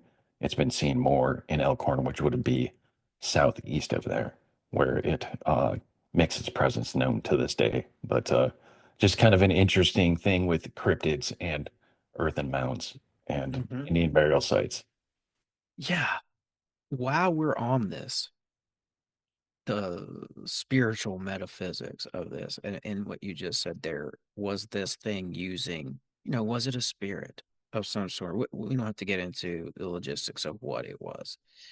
This cryptid, whatever it was it using the earthwork as a portal? And Hmm. that reminds me of some of the stuff I found with to do with Minneapolis. I found all this crazy stuff. Like the Dakota Indians there, they called the land there Bedota, Bedote, I think is how they say it actually. And they say that their ancestors. Now this is right. So the Mississippi splits into the Minnesota River, and right there at the split you have modern day Minneapolis. And they said that their ancestors were star people who walked the spirit road from Orion's belt and arrived at the Bedote. And they said it's not only a place between two rivers, but it's a place between the land and the stars. And Interesting. the Dakota had a term for it called Camperning, which means as it is above, it is below. Okay. So what we have here is a situation where Native Americans are using hermetics, a hermetic phrase which is a very alchemical phrase. Hmm. And the place where these beings were said to come to Earth, um, if you look at the mystery schools, it's very important to them as well. There's a strong, a long-standing tradition of that. And my question is like, yeah, who or what were they using these areas for? And are politicians and rulers possibly using these areas today, people in office? Because let's face it, I'm not going to get into the politics of it, but Minneapolis is a hotspot for, I mean, think about the things that have happened there since 2020. There's always some sort of a death, and I'll just say potential sacrifice happening there. And it's this ancient power zone, Hmm. and it's associated with Orion's belt, right? That's Osiris. The three stars in Orion's belt are associated with Osiris. So if you go and you look at the ancient Egyptian mystery school tradition, which how these Native Americans knew this, we can speculate on later, but the Egyptian tradition, there was a process of spiritual transformation that they said they would go through where they would awaken knowledge and prepare the individual for entering the afterlife. And what they were trying to do was achieve union through the Osiris myth cycle of death, dismemberment, resurrection, and rebirth. And so to them, to the Egyptians, they called it duat. It was the soul's journey to the underworld. Hmm. And you look at that and then you look at what these Dakota Indians or Native Americans were saying, and it's like, wow, how did they have such strong ties with these Egyptian mystery schools? And and it's all centered around our modern day city of Minneapolis. A lot of this Egyptian stuff was to make these priests intermediaries between worlds. And to the Native Americans in Minneapolis was exactly that, an intermediary place between worlds. And the reason why I brought it up earlier in the first place, I said we got to add it to the list because it's a mound site as well. There you go, Steph. You've got Yeah. the Ohio Weehee pilot mounds. Ohio Weehee, I think is what they call it, and I think it's called Pilot Knob as well. But anyway, it's and there's the Indian Mound Site Park as well in the area. So that's all Minneapolis. I mean that's your neck of the wood because it's on the border with Wisconsin, right? Yeah, it's not too far. Yeah, it's Yeah. it's other than Chicago, it's the closest major city. Mm. And of course, right up above Minneapolis, you have Duluth, Hmm. Superior. Yep. Just north and east of there. So it's interesting that you brought up the Egyptian thing we're Mm. talking about. So we're talking about this dog man type creature, right? On Right. top of the Enderman. We're talking about the Minneapolis earthworks. And then you said something about Egyptian. Well, what guarded the world from the underworld in Egyptian lore? The the Anubis. Oh, that's right. Yep. Right. So Dog man. so a dog-like creature guarding a portal to the underworld. Yes. Ties it all In, together. indeed. And um, this made me think of something else too, like fascinating deep dive. Cryptids associated with cities. I'm thinking something you said there just made me think Okay. that you got the cryptids associated with the mound sites, and now we're Mhm. finding that our cities were mound sites. And I don't think I touched on that yet, like not explicitly, but like Cincinnati, Chillicothe, uh, Well, my Newark, I went straight to Point Pleasant. Point Pleasant.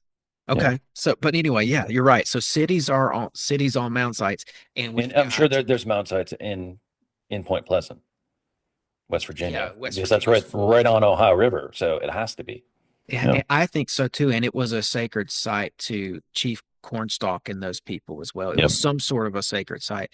So yeah, so we're wrapping it back with cryptids. You've got Mothman, of course, of Point Pleasant, West Virginia. And what I'm finding now, I'm still like compiling information on this, but many of the Native Americans in the Ohio Valley region and stretching down into, I think it was Louisiana and Mississippi, were they had something they called Mothra,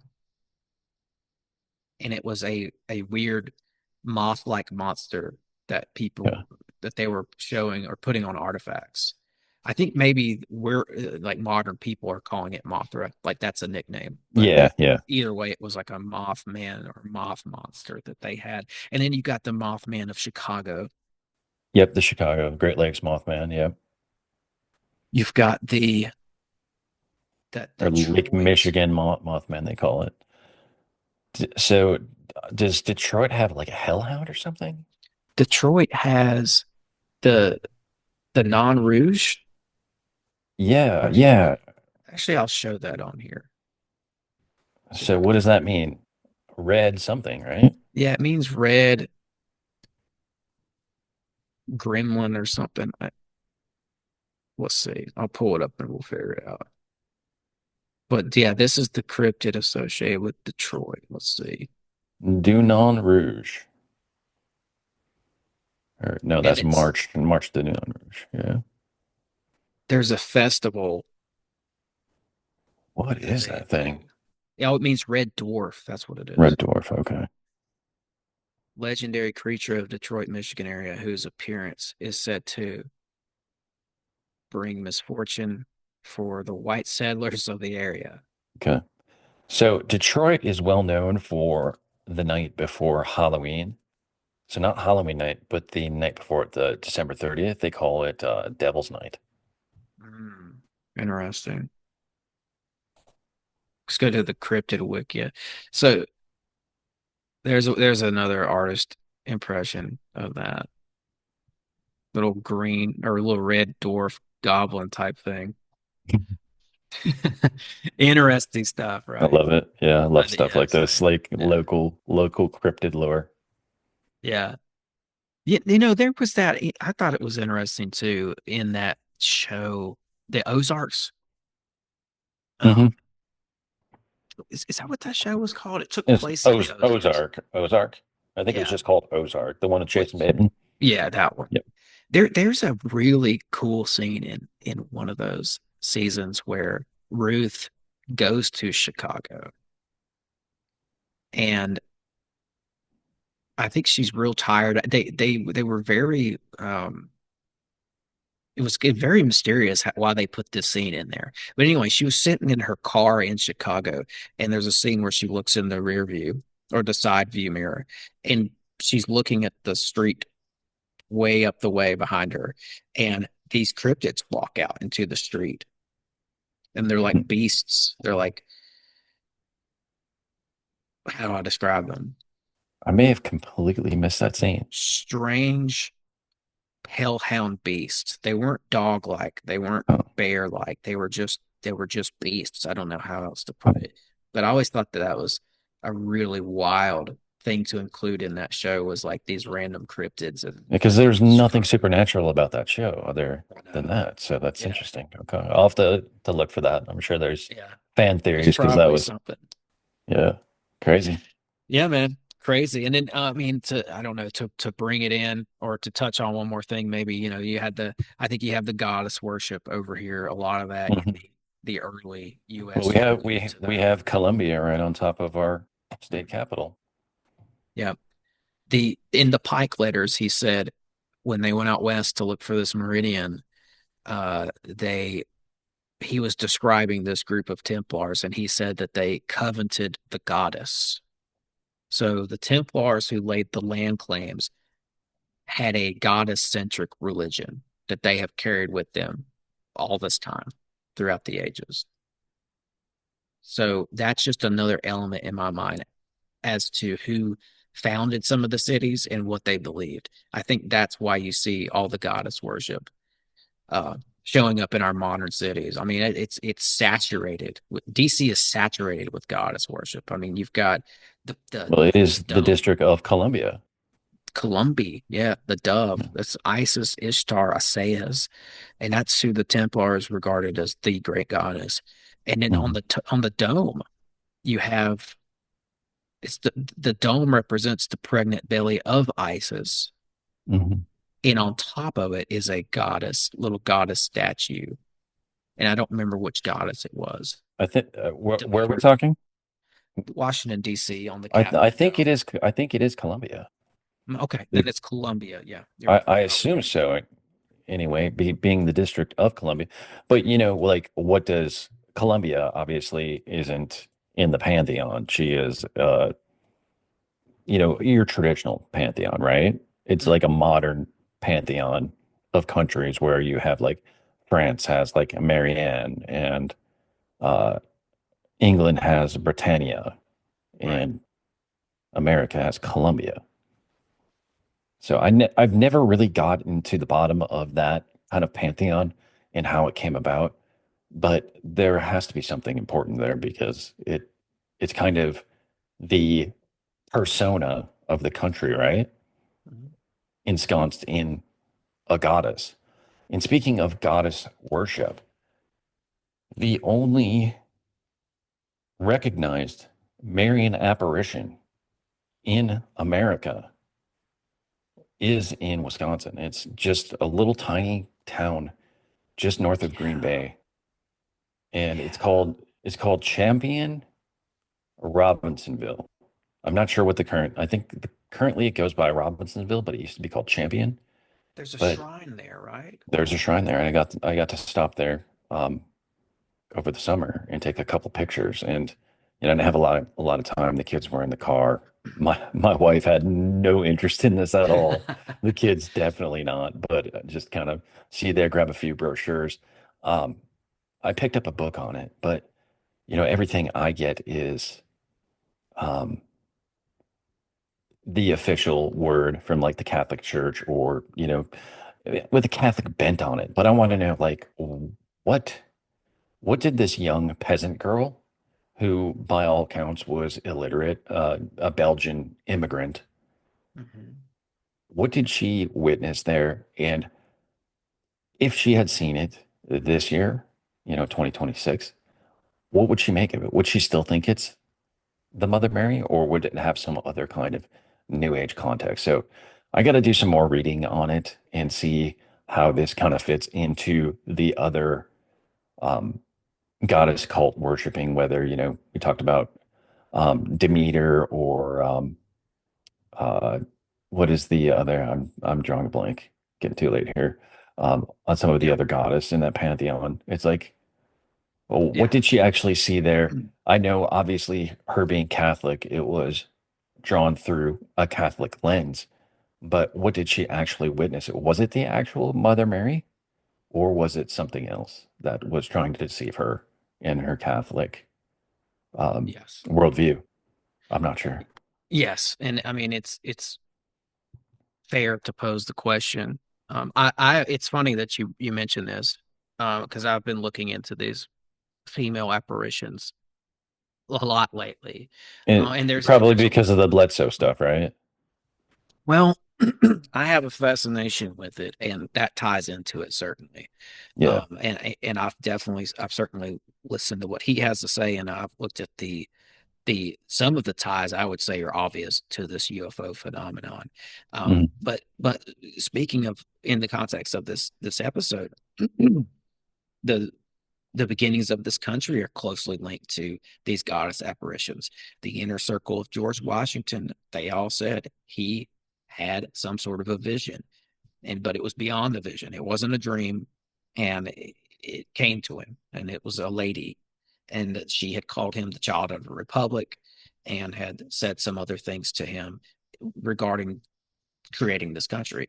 You got Columbus when he came over. He dedicated the land to Our Lady the Pillar goddess. Mhm. And people later would report to have these to see these apparitions of her. And they said that she wanted them to build her a temple. Like this thing had a message for them. You saw this happening before the Bolshevik Revolution, before certain wars and all that. And there's a lot of stuff with this to do with Berlin and Germany as well, and even Wewelsburg Castle, which was Himmler's castle. And then you've got Fatima in Portugal in the early Mhm. 1900s. The apparition of Fatima in a place called Fatima, which is interesting because Fatima is an ancient pre-Muslim goddess that Muhammad named his daughter after. So Uh, it's you could go crazy with this stuff, right? yeah. But Our Lady what of Guadalupe, we have shrines Mhm. in America to that too. One in La Crosse, Wisconsin, which is a very Catholic place as well. La Crosse, yeah. And the Templars, speaking of them, documented a ton of these goddess apparitions. And they said the same thing. These Templars were saying this lady came to them and she was a young woman and very tall and supple and had beautiful clothing, and she had a crescent moon on her, what they call it, a tiara, something they wear in your hair. Mhm. Crescent moon and a sun, which you see that in a lot of Egyptian reliefs of Isis. She has that same symbol above her head. And they said that she was asking them to go build her a temple so that she could come to them and deliver messages to them. And after a while, you start to see that these apparitions are just very well documented, and there's a lot of them, and there's a lot of consistencies to them. It's like, what are we dealing with here? What is this supernatural power, and what's it up to, and why is it interested in Templars and doing stuff in Berlin and uh, coming to all these people? The Templars were going to all these ancient sites that were, I call them Babylon adjacent sites, cities like Nineveh, which was established the same time as Babylon. And then you have Carthage. Um, and the Templars were going there and looking through the ruins of these ancient cities and looking for relics and other things. And that's where they were having these goddess apparitions come to them. And I won't go into all of it now because we're at the end of the show, but it's just a very, very awesome tangent to go down for me. I'm so interested in it. Yeah, definitely. No, yeah, to think that the only recognized Marian apparition for the Catholic Church is right there in America. It's like that's interesting in itself because there have been a lot of alleged ones, but the church has never said with any validity that that's what it is. And I'll have to look to see why the Catholic Church, and it was recently, I think it was in the 80s, where they finally said, okay, what I think her name Adele Brice or Briss, Brise, saw was a legitimate Marian apparition. But I Mhm. want to know what she describes as what she saw. From the accounts I've heard was just like a brilliant a brilliant light, and a woman speaking to her, Mhm. and other people witnessed it as well. Let's see. Okay, So so here's one of the Templar visions. I've got it yeah. right here. The apparition. So so in this account, the German knight Roderick reported the apparition was a figure clothed in a breath fine dress of shimmering green, such that one could perceive the outline of a tall, slim, and supple female shining through it. She was a wonderful being, half woman and half girl, and undoubtedly not of this world. Her beautiful face was narrow and pallid and absolutely wonderful. Her eyes, hair, and fingernails shone with the color of amber. A golden tiara held back the masses of her hair, which reached to the ground, and on top of the tiara was a golden crescent moon with points like a horn, and at its center a golden sun. Her unhumanly large eyes stared at us, and her lips seemed to be glowing, and she was the most beautiful picture that a person ever saw, but she was translucent and not of humankind. And she said, I called you here without you being aware of it. At which Roderick asked for her identity, and she answered at once, I am Asea, Ishtar. The folk who revered me in this place called me Asherah. The people in the north who were your ancestors knew me as Idun. There's more to it, but I'll just leave it at that. Yeah. Wow. That's crazy, Oh, right? yeah, that's wild. And there's a bunch of these, and like what you see is she goes on and tells them, and as she did with Chris Bledsoe, the lady, right? He said she Mhm. said her name was Hathor, and she said Hathor.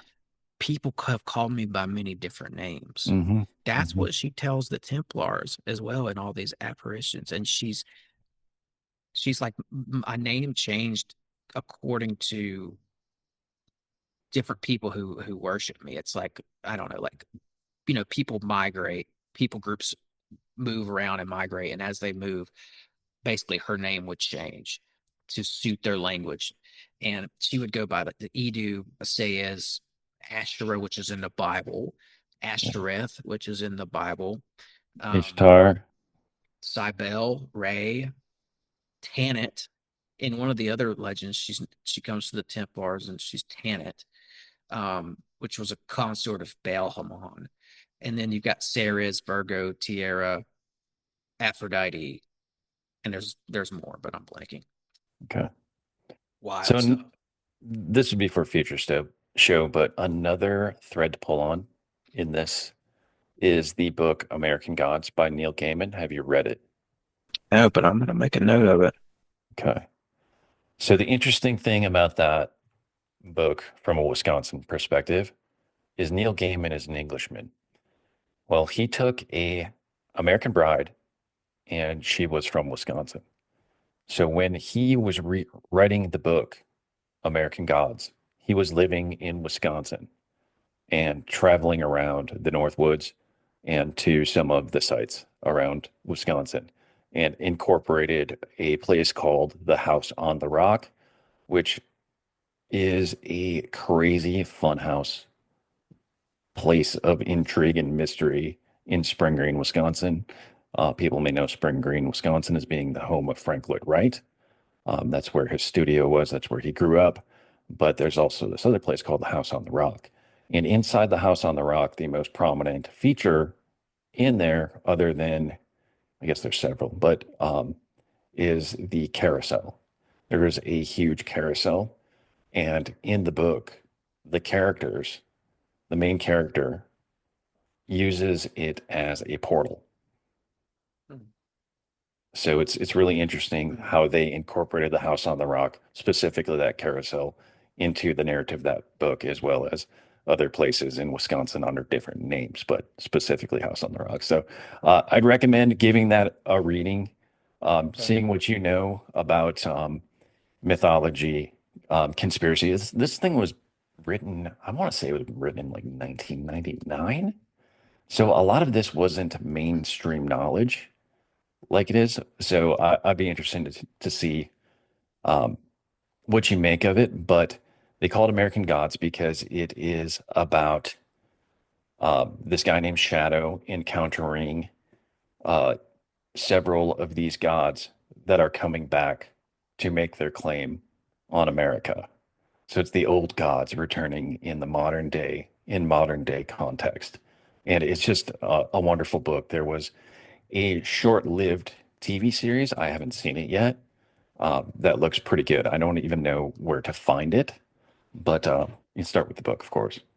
Neil Gaiman. Neil Gaiman, yep. Gaiman. And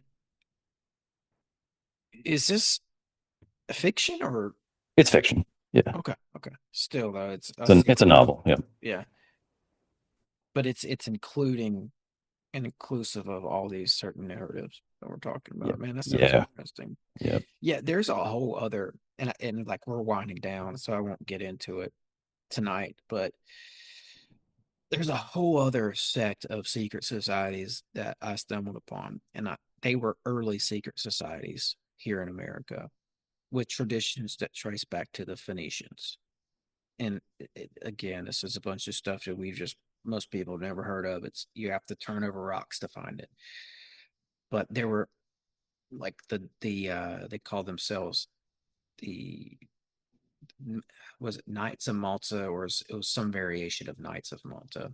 And then you've got another group associated with them that were over here. And they were setting up shop and holding these esoteric secret society meetings within the star forts, specifically star forts along the Gulf Coast, Mississippi, Louisiana, Texas. And there's a thread that I found that I think connects to goddess iconography that's on our state flags to this day. And then Hmm. we'll go into it, but Yeah, for another that's time. For another time. Yeah. But and I've got a whole list of these. I went back and looked at the state flags, and the symbolism is definitely there, and the symbolism, it's like something you said earlier in the episode. It's like I couldn't find the official reasoning for why they use this. Well, that's probably because it's been lost, and quote unquote lost. yeah, well, yeah, quote unquote lost. So yeah, a lot of that, the state flags, and for another time though. Yeah, Man, we could talk for hours on end, bro. But I mean, we can go ahead and start to wrap it up here. Is there sounds good. anything you wanna finish with? No, I think we covered a lot of it. One thing I would say for the viewers and listeners is do a little research in your hometown. Find these mound sites, go visit them, do some history, find out, who else has been interested in these things in the past, who's written books about them, what did they figure out? Because I think if you start pulling on these threads, you'll learn something really interesting about where you grew up. And I think that's something special is about, the place that you are and finding the magic and mystery in it. Yeah, absolutely. And I just my neighborhood, I forgot to mention this. My neighborhood was a Masonic neighborhood. It was built or planned out by Masons. And there's a very odd, looks older than it is kind of a thing, Masonic hall here. And there's a hill. It's like a small little mountain. It's an overlook. You can go up there and you can look over the whole city of Nashville. And that hill lines up with the two churches in my neighborhood. So if you're at one of the churches, you're looking straight at the top of this hill. Hmm. That's the overlook. And then there's another church that's up on a hill. When you're up there, it's like a triangle that it forms. Okay. And that overlook is named after an old Nashville mystic and spiritualist. They were going up there and doing stuff. And he was also a Mason. So I still have to figure out what's going on here, right? Like I still have to do what you're suggesting and do my hometown research and figure out what's going on, but something's going on.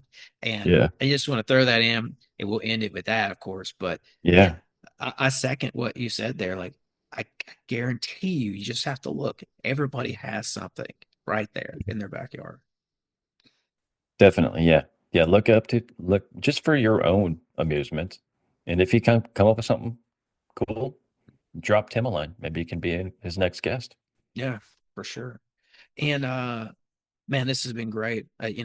Uh really happy with this episode. This was a blast. That we hit 2 hours and it flew by like it was Yeah, nothing. for sure. So we'll have to reconvene and do this again sometime, Jeff. But Definitely.